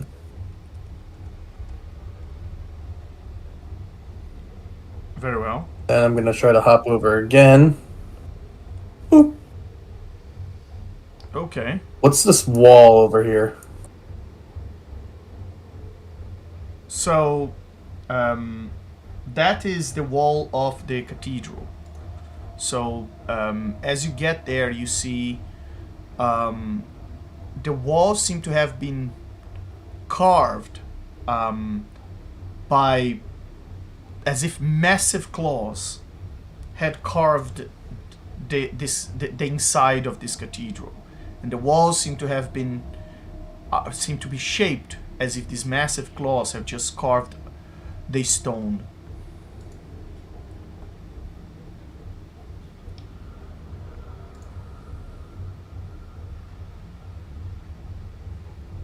Alright, I'll just get closer to it. Also, am I assuming we're in darkness right now? Except for the glowing brine, you are in dim light, because the brine is the only light in this place. Seems to be seems to have this eerie glow to it, as if it had those glowing bacteria that you see in the ocean sometimes. Oh, that's perfect then. What I'm going to do as a bonus action with my boon in the Night Spirit, I'm just going to turn myself invisible, and I stay like that until I do an action, bonus action, or reaction. Very well. And then as I go I'm just going to go back over and hop over this little thing and get it closer to this, what's it called, behind this little pillar. Very well. The more you step forward, and Red Hot, Chili Pepper, what are you doing? I roll for stealth. Just By all means. Just slowly following behind Grunge and Gorbin. Very well. This place is huge, and as you look up, and the more you approach, the more you step forward, the more you see a bone-like structure standing in front of you. And suddenly, Grunge, you and Gorbin are the first ones to see this massive skull. This massive skull. A colossal, illithid-like skull. God-sized. Its proportions are almost impossible. The top of the skull seems to have been sawn away, exposing what you start to make sense seems to be a vast brain the size of a small ship floating in a pool of viscous brine. As you step, Red Hot, as you step on top of that sacrificial altar, which is about 5 feet above everything else, you can now have a clear vision of this massive skeleton-like skull with tentacle structures and this massive brain standing in there. There are these thick cables of nerve tissue It's that huge. pulse lazily. Red Hot, I would suggest you to just freeze there for a second until I finish the description. Okay. Okay, sorry. And there are thick cables of nerve tissue that pulse lazily, and the tentacles just spill from the skull's face and sides, twitching as if it still had some residual life in it. There's dark, flaking blood that stains the features of the skull. And the eyes seem to have some sort of glass or window-like structure. And you see something, just for a second, something massive shadow just passes swimming through from one eye to the next. And you see through those windows as something swims inside that brine. Doesn't seem to be just the brain in there. There are symbols that are etched everywhere here. They don't seem to be eldritch gibberish like the things you've seen before, but more like elvish and draconic, and even some infernal. Languages that were meant to be understood. They are all etched in blood and written on the floor, and the ritual was written to be read.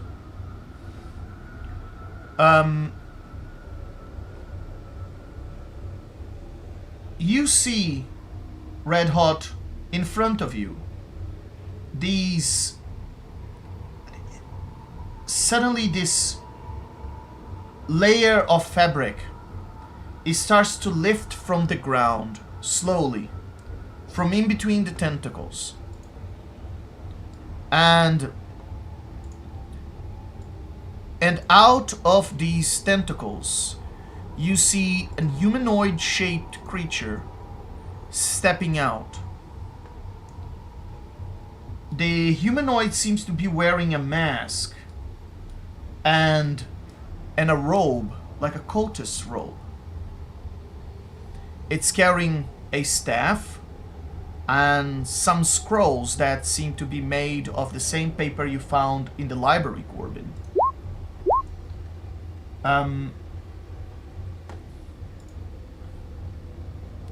And, well, the more you look at the creature, the more you realize that perhaps this is not a humanoid at all. As you look at its hands, you realize that they are made of worms. Countless worms. And as you look at its hair, is also made of worms. As the creature stands in front of you, you notice something else. In one of the hands, it has a staff. On the other, it carries this very thick book. The book has a precious stone on the cover that seems to be in the shape of an atomic heart. And and the creature seems to be holding this book on one side, on one hand, and staring at all of you, and it says, as it sees you,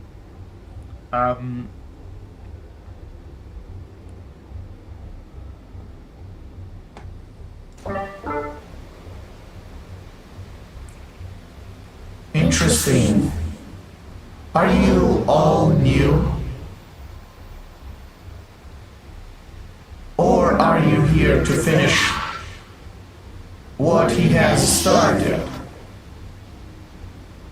I have not got any news of visitors coming. Explain. What do you do here with all of us? We're here for this symposium on arcane literature. Although I cannot say that I am very pleased with the accommodations thus far. They leave a lot to be desired. We never heard of any symposium. We never heard of anyone else coming. We never received any instructions. Well, that's because this is a very shoddily run operation, and whoever's in charge should be ashamed of themselves. Where is Virai? He should be here already. His last ritual has failed. Why has he sent more lackeys to come meet us? He's very rude, and that's why I assume why his accommodations are substandard. Didn't even offer us booze. Rude. Poor manners.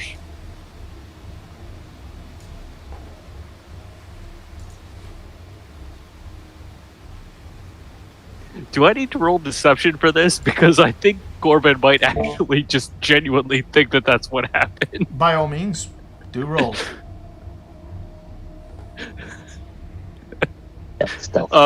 Is it deception or is it performance or what is it? It is deception. Again, I don't know that he's trying to lie. I think he's just not really aware. It would still be a deception. Okay. Yeah, that's not gonna pass. That's a 10. The creature seems to be unfazed by what you were saying and seems to be taking its own conclusions on what is happening here. And it's talking about a ritual that the High Mage apparently the previous ritual has failed. And the creature opens its book and continues. Perhaps there is something missing in the grimoire. As Cthulhu has not arrived, perhaps the sacrifice was insufficient. The vessel may have been imperfect. What emerged instead was something of a failed resurrection, an even worse aberration than the mage. Bloated echo, a fragment of our Lord's psychic will.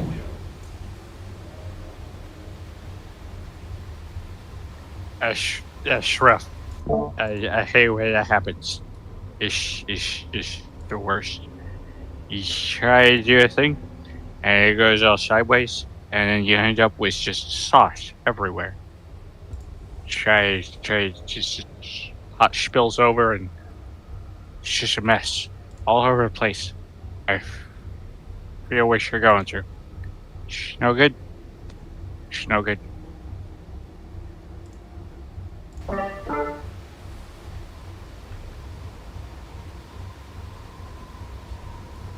I'm still owned.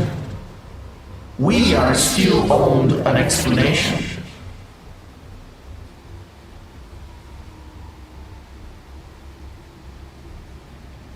Are you here to try and fix the ritual? Who is the next sacrifice among yourselves?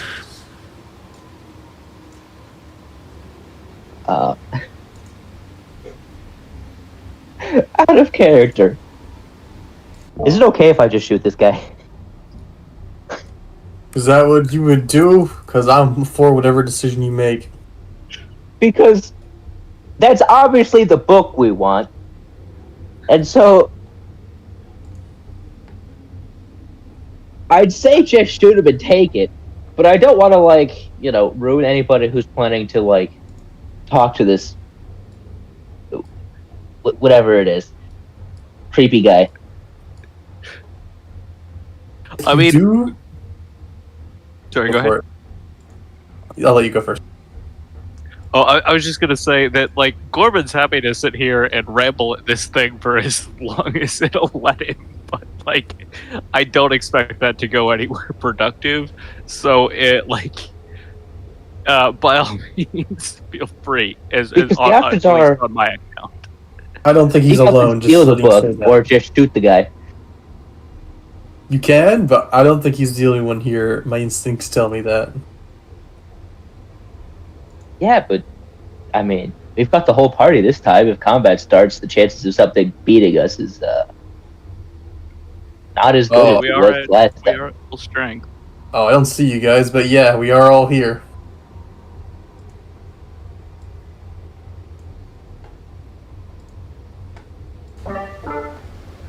I'm invisible and I'm somewhere on the right side of the map. You guys got this. Zinger combo then. So they don't see me, which means let me go turn super crits back on. Or not super crits, what's it called? Super advantage? You do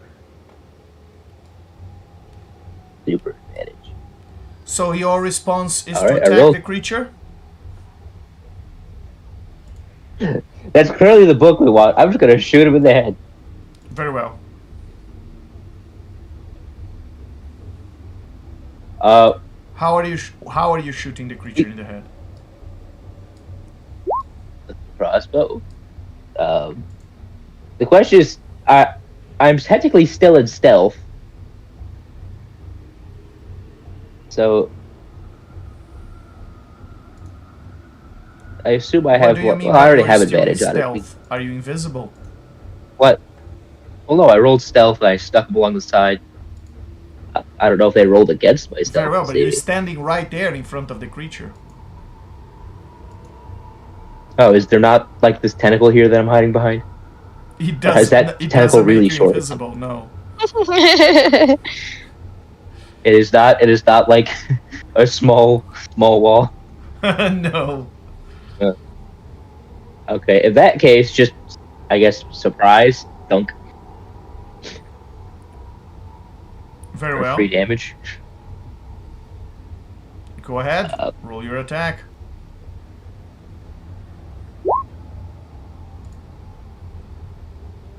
Very But well. I have like a feat.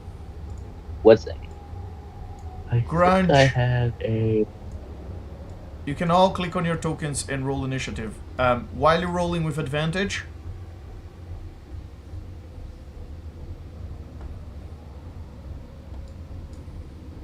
Because it's I always have advantage in the first round of combat, right? So I'm considering this as like, I assume starting combat would count the same as like the first round. sure. Very well. As you're triggering the action, you can all click on your tokens and roll initiative.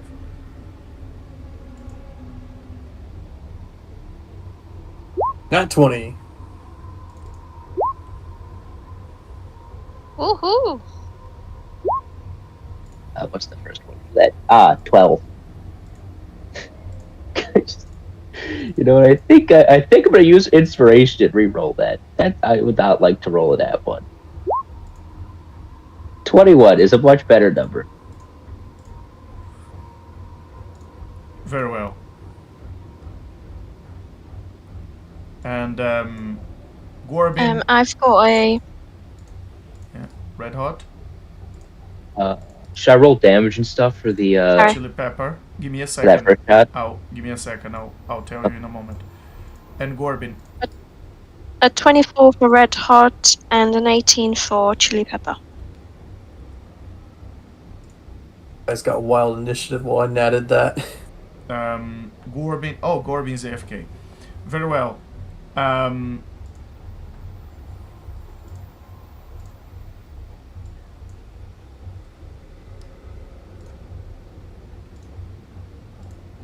I'm back. Sorry about that. Very well. Initiative. Yes. Boom. 15. Very well. And with that, Grunge. What was your attack? You threw a dagger. What did you do? That was a crossbow bolt. That was like Crossbow. the big.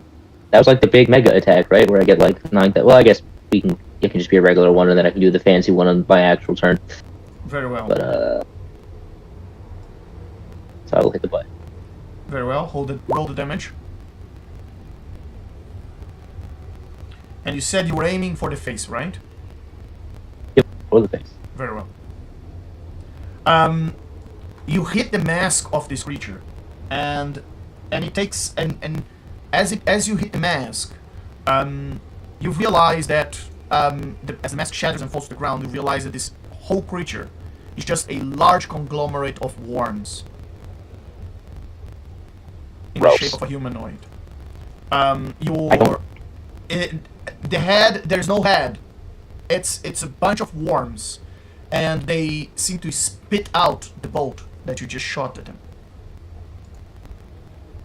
I see. That's I don't like that. And Can we go back to the temple? we don't appreciate the hostility, and we are not to be made sacrifice. So we are going to have to deal with you. But in the presence of my lord, or a friend of my lord, we will make sure you will bow and respect his presence. As the creature says that, you all feel that sensation of the water moving around and throwing you to the sides, and you drifting with the water growing, and you suddenly feel as if you could just be swung against the wall of this place, because the sensation is so strong. And in a blink of an eye, you find yourselves in a place that looks exactly like an ocean. A revolt ocean.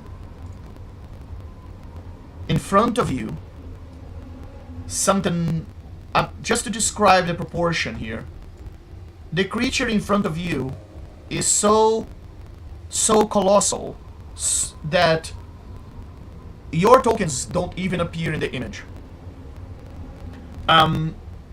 They are just 1 pixel there. You are being swung in the sea as you look up and you see a creature that is perhaps the size of a small planet, or perhaps the size of a huge asteroid. And I mean, the skull you have seen inside that temple doesn't even compare to the size of this creature. The creature looks like a mind flayer with wings. That's the first association you have in your mind. And you feel as if you are about to drown. But not in the water, but in the sheer pressure and scale of the presence of this creature. You are in the middle of an endless ocean, under a very bruised sky. Waves like mountains just swim and swung you around. Rising before you, this presence is so vast that you feel like it warps the space around it. You don't know its name, but that creature back in the temple did mention. And as you are standing in front of it, it resonates, it echoes in your mind. Cthulhu. Was that the word it said? Is that the entity summoning? You have seen gods in person in their battle shape, where the god grows to its biggest size, it grows to colossal size. And even those gods wouldn't be as huge as this creature. It's almost as if you're looking straight into something very ancient. Your minds don't even have the time to understand if you are in front of a god or something even older. Grunge. As you're looking at this creature, the image of love being picked up by its claws and fed into its jaw. Between the tentacles, you can see in your mind the spider limbs twitching as she's crushed and devoured. Gorbin, you see Hecate hurling impossible magic, and each spell erased with a lazy gesture from this creature. And then, with a flick of a finger, her form unraveling into something that feels wrong, that feels as if it's screaming. Jaws and eyes in all the wrong places, a shape that your mind can't even describe. Red Hot, Timora's luck. You see her using and trying to thwart the bounds to try and fight this creature, and yet the luck simply stops. This creature takes a deep breath, or what looks like one, and inhales Timora like smoke.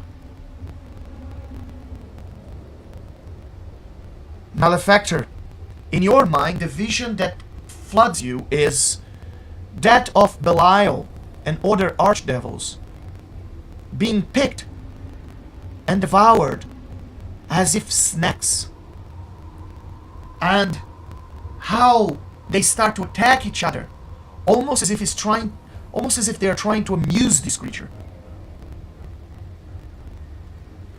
You see in your minds a common vision of its vast wings spreading across the known multiverse, spreading across the astral sea.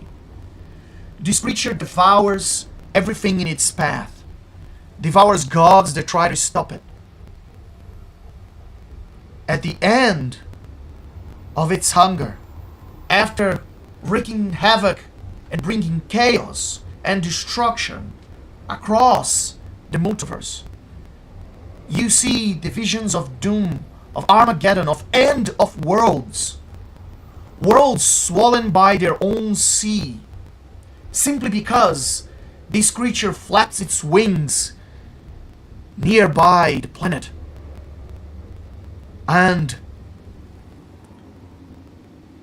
from a distance, you see the lights of the known multiverse being consumed and flicker and fade.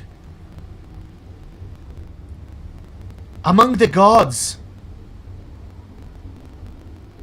only 4 remain once this creature returns to the embrace of the darkest stars. Ao, the Lady of Pain, the God of Death, and the God of Birth. The only gods spared from its rage. Perhaps because they're necessary to rebuild this multiverse, only so that this creature could come and consume more. Almost as if they have been left there as seeds, so that the multiverse will flourish again.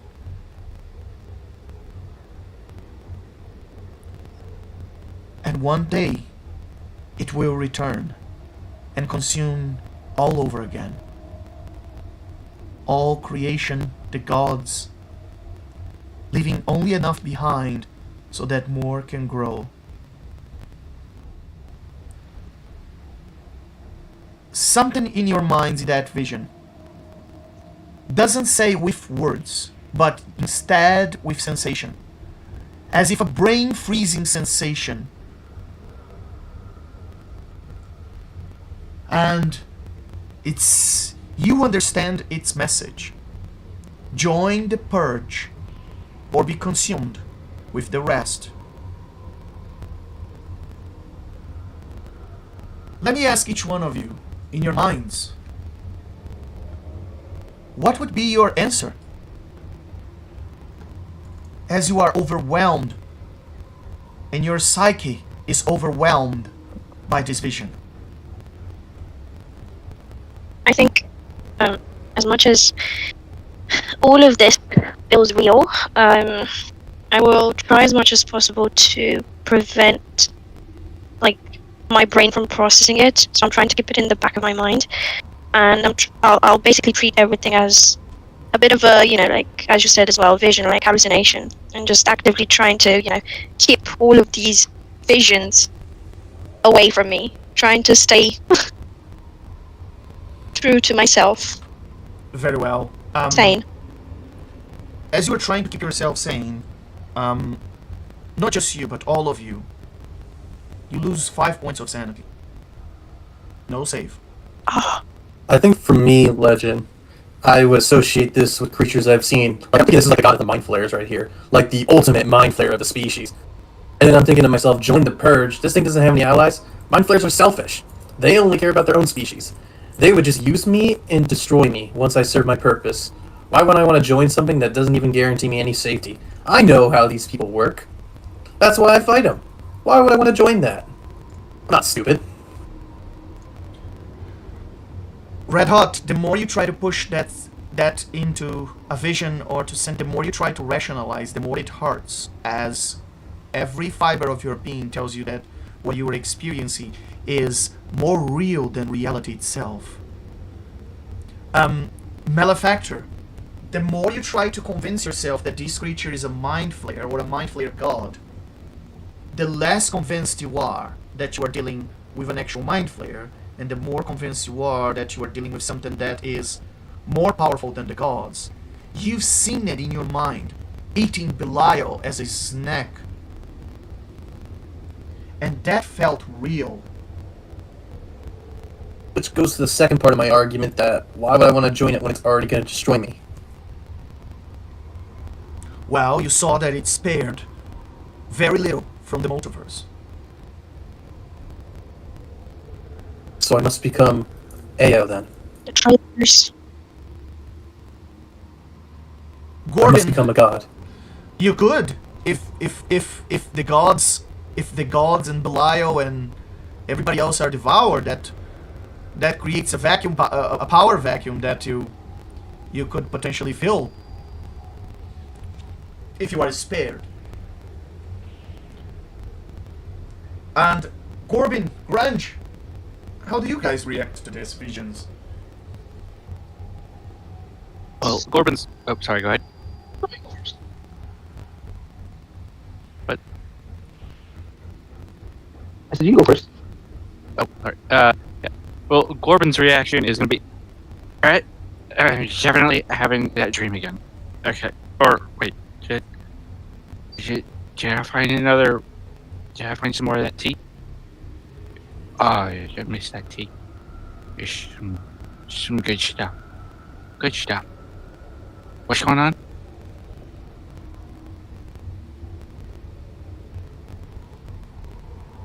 That's his reaction. Corbin, as your sanity is decaying fast, you and your mind is feeling numb. I have to say, and the whole situation, you understand, you are in the presence of something truly powerful beyond your comprehension. That sensation almost sobers you up. How does the Gordon feel when he feels like the booze is not working anymore?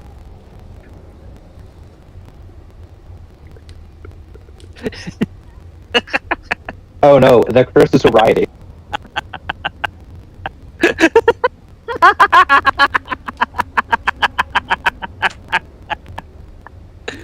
And that's pretty much his reaction. Very well. Grunge. Just insane laughter. and Corbin, are you leaning towards purging? Joining the purge? Or be consumed by it? He's leaning toward purging in the sense of, like, evacuating all the contents of his stomach through his mouth. But I don't think he's signing up for the tentacle monsters murder crusade. No. Very well. I have to ask a question. How bad is the hangover of a man who has never been sober? I refer you back to the just maniacal, hysterical, insane laughter. Fair, very fair. There's just nothing else to do at that point. So, Grunge. Fun fact about Grunge. He was mad to begin with. And, he would love if everybody suffered a bit more. Honestly, he doesn't care. He knows either way, a lot of people are going to suffer, and he's fine with that. Very well. And you see, you also sense as if it's difficult to think. It's difficult to think straight, to have a coherent train of thought. And all of you are being swung around in this ocean, and it seems that the way this creature communicates is nothing that you have seen before. You feel as if you were just bugs, and this creature could erase you without even having to do much, and would not even give you a thought. The same way you step on an ant and you don't even notice. But why is he giving us that chance? And any of you, I assume none of you is taking the deal based on your answers, but any of you willing to join its purge?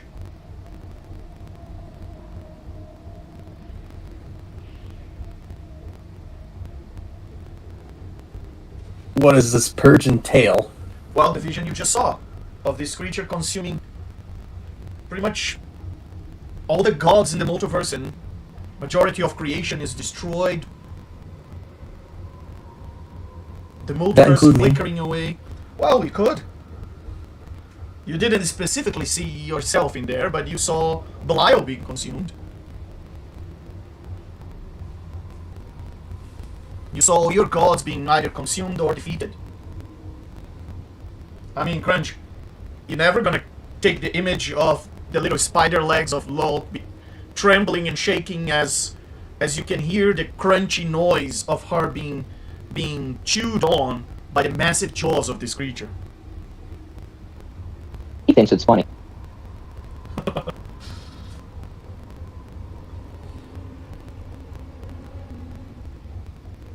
And it feels real. So, is anyone joining the cause, or are you still struggling and trying to have your little brains resist and decline this strange invitation, wordless invitation? I'm thinking about it. I know I'm already under contract.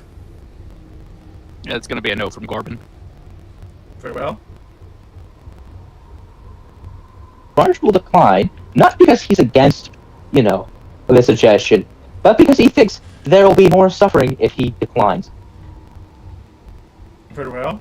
Red Hot, Malefactor? I'm pretty much pissed off. I lost some sanity points, so I'm upset. Mad. No for me. You are mad, yes. You are more mad than ever. Yeah. You know, I think in my lifetime I'm not going to have to deal with this. It's going to be like my future kid's problem. I'm declining since I already have an obligation to someone I've already sworn myself to. Very well. Sticking to my resolve. Very well.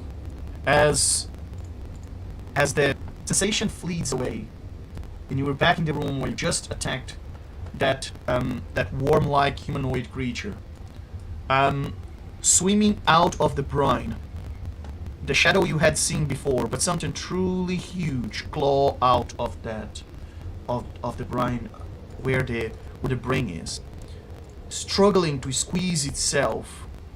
You suddenly see something that looks like an undead, badly crafted version of the creature you just saw. And now you understand what this cultist, worm creature told you about the previous ritual failed. As you all look at this massive, undead looking like spark of Cthulhu, this giant undead, almost like a massive corpse in the shape of Cthulhu, but not even as close as this real size of the creature. It seems like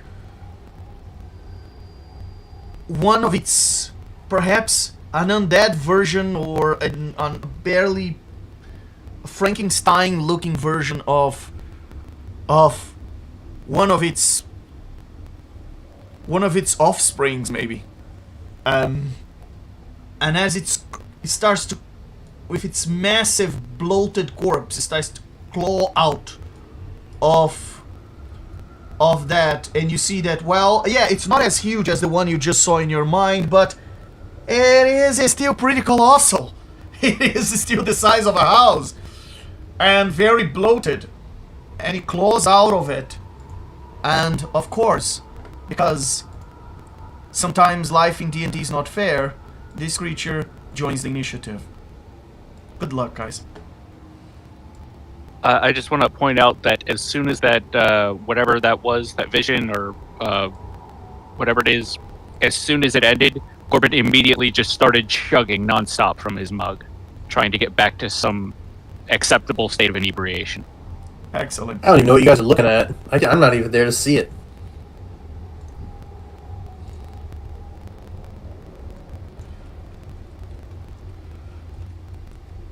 Very well. And you can't see it. You can't see with Malefactor. Well, no, you only give me 60 feet of dark vision, and here I can see up to here. I love the visual description, but I haven't even seen it yet. See this far. It's okay. Stay in a fairy tale. It's better. I'm invisible over here, sneaking to the side. You guys are dealing with the main plot. now I just want like a whole separate adventure that is like the story of Grudge as he goes on like exploring this secret temple off to the side while everyone else is coming. You don't even have truth. You guys see it. If you don't have truth, I can't even see you. I'm invisible right now over here. Oh, I can see you. I've got the robe of eyes. Oh yeah. You. Very well. So, it seems that something clawed its way out of that pool of brine, and it's ready to join you in this, what seems to be this fight that you have initiated. And as you hit its little brother, and it's now the big brother is coming after you. So, Red Hot, what would you like to do? I will prepare my nova. And just as soon as my D&D responds. Yeah. What size is that creature? What size is that creature? Sorry, what did you say? Yeah. How big is that thing? It's about twice the size of a Trask. Oh, okay. I'm sure it'll be fine. No. Okay, so as an action, I will conjure my elementals. Oh, wait. Wait. Can you please explain to me? What are we fighting? Because I can only see that skull. I can't see any creature. You can't see beyond Outside that of- skull. I can see a big. I can see a claw coming out of the brain. Can I just move a little bit higher up just to see more? You know what? Let me add a little bit of light there, because there's a lot of brine and I haven't put light in that brine. So let me place some light there in that brine. Can you see it now? Oh. Yes. Right. There was a name there. You deleted it. What was it? Oh no. So the name No, there. I didn't delete now. Ritual. Okay. Okay. Now I'm gonna have to. I think I'm gonna have to wait a little bit. I will, however. Can I switch with chili pepper? Sure. What is Okay. chili pepper doing? So I will approach. What's this? Oh, okay. Just around, like, yeah, okay. I get closer to this worm creature. Yep. And I will try to replicate what I usually do with Red Hot. I will conjure my elementals at 8th level as an action, and as a bonus action, I will use Hexblade on. Okay. So cast your On conjure minor elemental.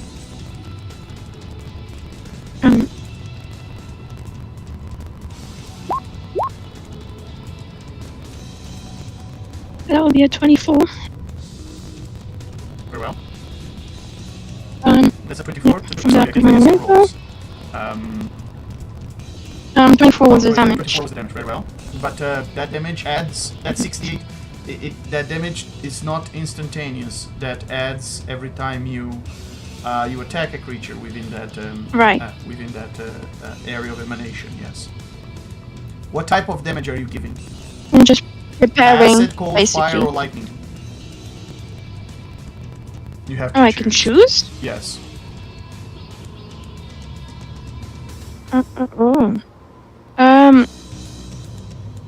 Can I do something like check Arcana or Insight or something? No, Arcana. You never what seen would be a better worm-like against this? humanoid ever in your life before, so you wouldn't be able to deduce. It's the first time you confront this a larva humanoid creature. Okay. And then what were the damages again, please? I think maybe I'll go with the I don't know, acid you mentioned. Acid, very well. Okay.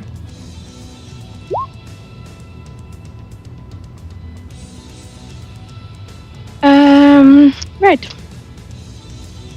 Very well. And So then, that yeah, is so just a that's the spell. bonus action. That's your action. That's your action or bonus action? It's your action, right? So you have a bonus. That was the action. action. Yeah. What is the bonus action? Hexblade Curse. Hexblade Curse. I'm literally just on this creature. yeah. Well. I'm doing the prep. Very well. Round. Yeah. It's not marked. Okay. Curse.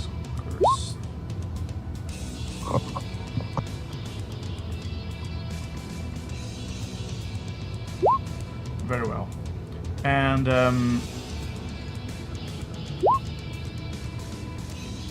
very well. That's the end of my turn. Excellent. Grunge, what would you like to do? I would like my screen to not switch tabs. Thank you. Did it twice. One. Alright. First up, how far away is this thing? Very far away. Okay. So I don't think I need to worry about this right now, as it's 100 meters away, and I don't think I can reach it. I could probably still shoot at it. What is the max range of crossbow? I need to figure out what the max range of hand crossbow is.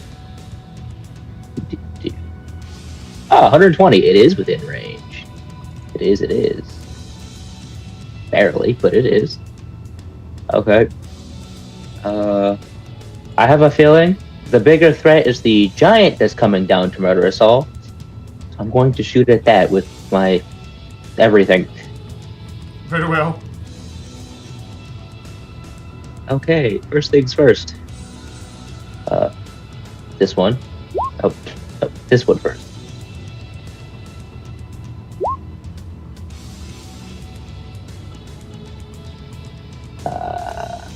A 23 does not Two hit. 15s.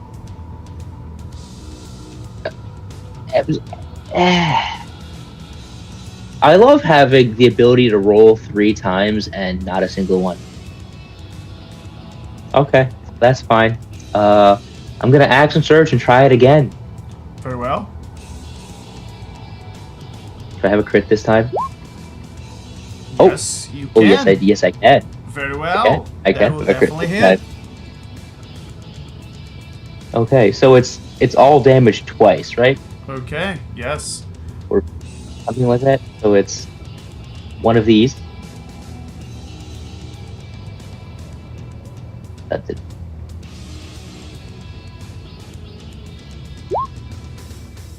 Two of these. I am No. truly inspired by your ability to roll both a 1 and a 20 at the same time. That's pretty good. Very well. You have you still have to roll that again, right?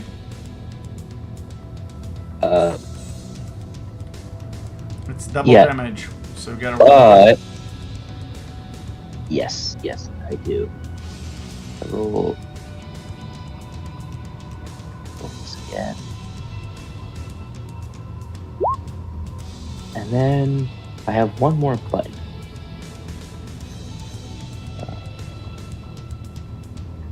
Oh, it's just, and then it has to pass a DC 19 con, or it takes double sneak damage. Okay.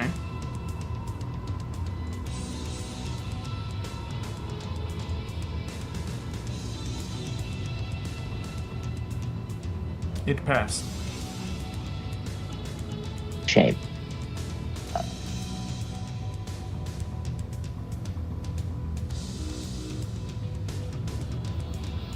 Well, in that case,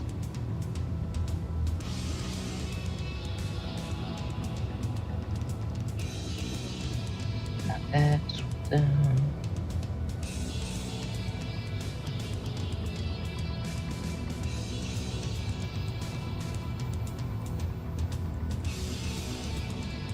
I also get one of these. Very well. I knew there was one more dice I needed to roll. It's the crit dice. And all that damages ignores resistance. And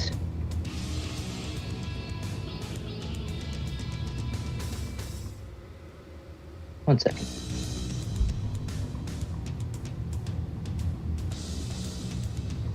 I just read it and then I went past it. You have vulnerable resistible Okay. offense, so it will ignore resistance. Yep. And then I my turn. Um, I think that's there. and you have the poisoner's feet, which also help the poison part ignore resistance. Correct? Yep. Very well. Yep. Because boon of irresistible offense only makes your bludgeoning, piercing, and slashing ignore resistance. Very well. Poisoner for poison. As you shoot at this creature, can you give us a little bit of a description of where are you aiming at? I mean, it's so huge. It's huge. He just shoots it right in the chest. Right in there? Think. Right in the chest.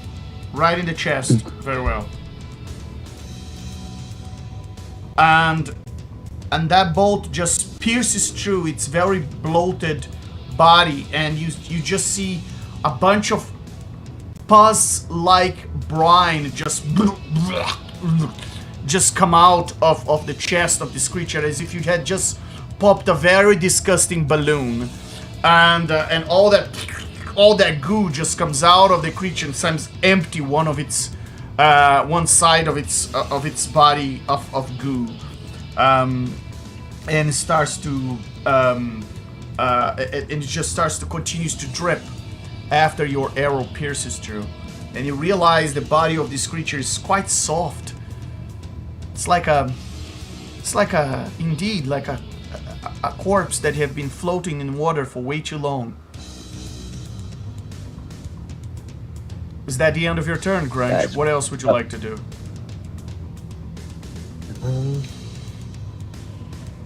I don't think there is anything else I can do. One second. I'll double check. That I'm not forgetting any buttons. Because at this level, there's just so many buttons to push. I did that, I did this.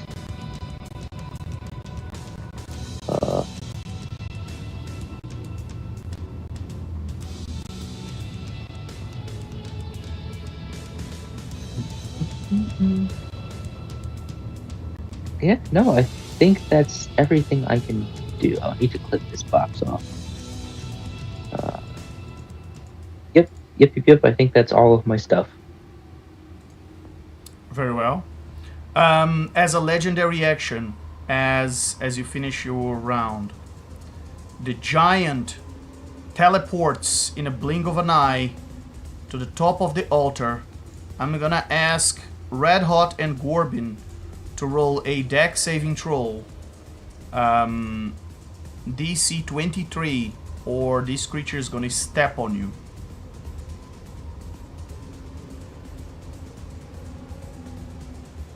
I will use a lucky point. Very well. I'm gonna get stepped on.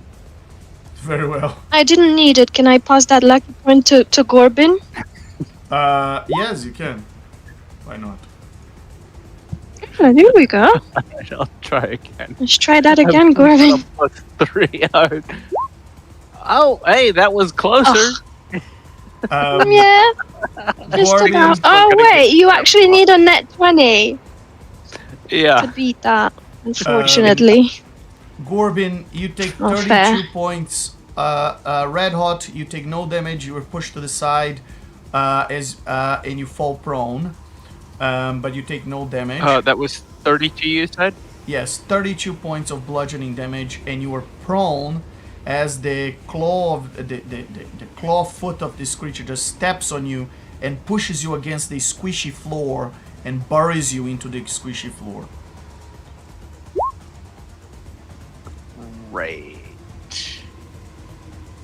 Can I use my legendary action now? Yes, just let me finish resolving the legendary action of the other creature, because I... Oh, okay. Alright. Very well.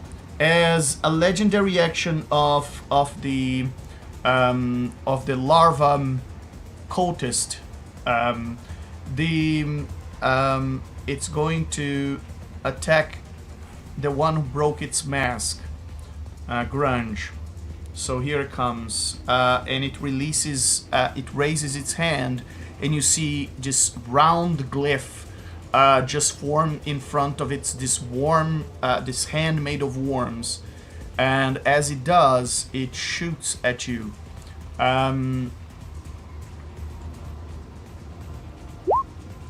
It shoots an eldritch-like bolt at you for a 21 to hit. Does that hit? That will hit, yes. Very well. But so I'll do the thing and... You do what thing? Isn't there like a dodge or something I can do? No, that's for the other thing. No, I don't think. Right? Dodge is for... I think dodge is specifically for like when you take checks, right?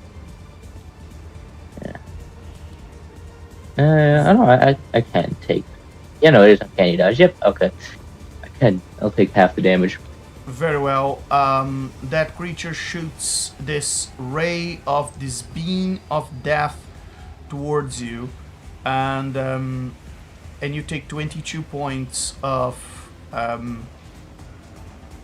force damage. Ow. And that's it. The end of its legendary action. Gorbin, what would you like to do with your legendary action? Yeah, Gorbin is gonna... he's like pinned under its foot, right? Yes. Under the failed experiment's foot? Yes. Yeah, he's gonna like squeeze his hand up to his forehead and touch the tattoo on his forehead, and as it glows faintly, he's gonna activate his ghost step tattoo, and become who's it? What's the thingamajig? How do I? Yeah, whatever. There we go. Very well. Yeah, become intangible, Very well. or whatever the term is. Yeah. Okay. Let me put here something that reminds us that you are somewhat intangible now. Very well. And it's now the round that everybody loves is the fun round, the round that our audience really enjoys, and I'm sure it's your favorite round as well as players. And Somewhat. Oh yeah, love the fun round. oh yes, Everybody loves the fun round. everybody loves the fun round. And very well, the fun round. All of you roll a DC 23 Wisdom saving throw. I assume my inside's not coming out again like last fun round. No, it's not the same type of effect. No, This is kind of Guys, help me today. no, it's not a spell. I'm gonna use one of my hit die to roll a d10 to increase that potentially saving. Very well. 28. And Chili Pepper has to roll for this one as well. Red Hot.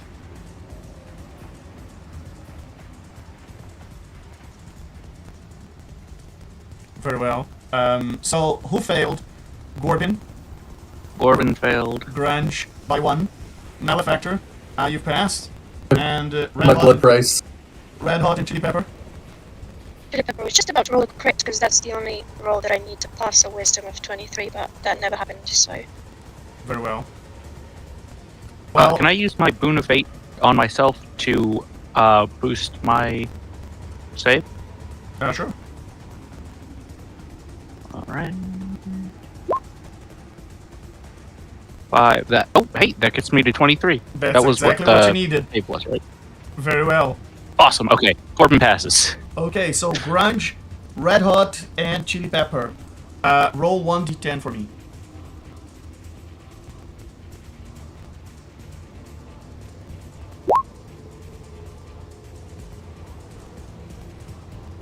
Very well.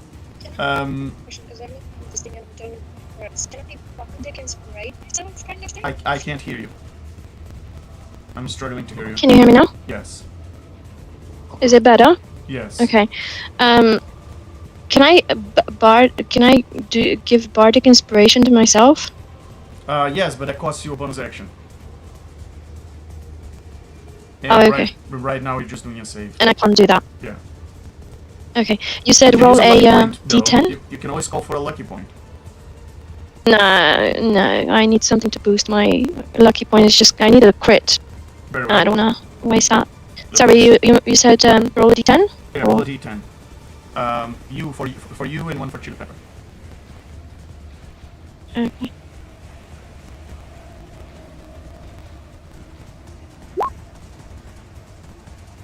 Very well. Is that 7 and 8? Yeah. Yes. So, Grunge, you, for 6 minutes, this effect applies to you. Chili Pepper for 7 and Red Hot for 8 minutes. And here's the effects. Let me get the effects. So the first one is Grunge. You experience an overpowering urge to eat something strange, such as dirt, slime, or offal. I'm just gonna say you feel an urge to eat some of that pus that the creature was spilling out of its body. That bluish, slimy pus. Great legendary resistance this effect. You can, if you had announced it. Now that we're Well, I didn't know what the effect was. Yes, but you have to announce the legendary resistance after the save. Very well. Door number 1. And then Chili Pepper. For Chili Pepper, She retreats into her own mind and becomes paralyzed. The effect ends if she takes damage. Oh boy. Oh my. She's paralyzed, and as a reminder, that condition is rewritten for my games because we play virtually, and it's very penalizing for players. So, Can I talk? First of all, no, you cannot. You can't speak. Your concentration is immediately broken, so you lost Conjure Minor Elementals at 8th level. I guess that's more painful than... Amazing. You have your speed is 0, can't increase. On your turns, you can take either an action or a bonus action, not both. And if you make an attack, and you can make one attack if you take the attack action, and you can't take reaction. You can't cast spells that require somatic component. You automatically fail strength and dex saves, and attacks against you have advantage. And if they are made within 5 feet of you, just the distance that creature is, they are an automatic critical hit. Fun times. Yeah. And now let's see what happens to Red Hot. Red Hot, you fall unconscious. Oh my god, what is this? No. Very well. Wait, what? For the next 8 minutes, Red Hot, you are unconscious. For the next 7 minutes or until she takes damage, well, you can wake up someone from being unconscious by slapping them in the face, or doing something worse. So if you take damage or Chili Pepper take damage, they will snap out of it. But basically, you fall into a slumber, Red Hot. You're already on the ground, and suddenly you feel that this squishy ground, as you are prone here, is actually quite comfy. Oh, you're so tired. You could just take a little nap. It's just gonna take like just 5 minutes. Just 5 minutes. You're just gonna take a little 5 minutes. You just need to shut your eyes and rest just for a little bit, and you fall unconscious. Chili Pepper, however, as she sees that massive creature in front of her, even as a simulacrum, the sheer fear of this creature and as she's trying to process what the hell this is, she's fully paralyzed by its presence.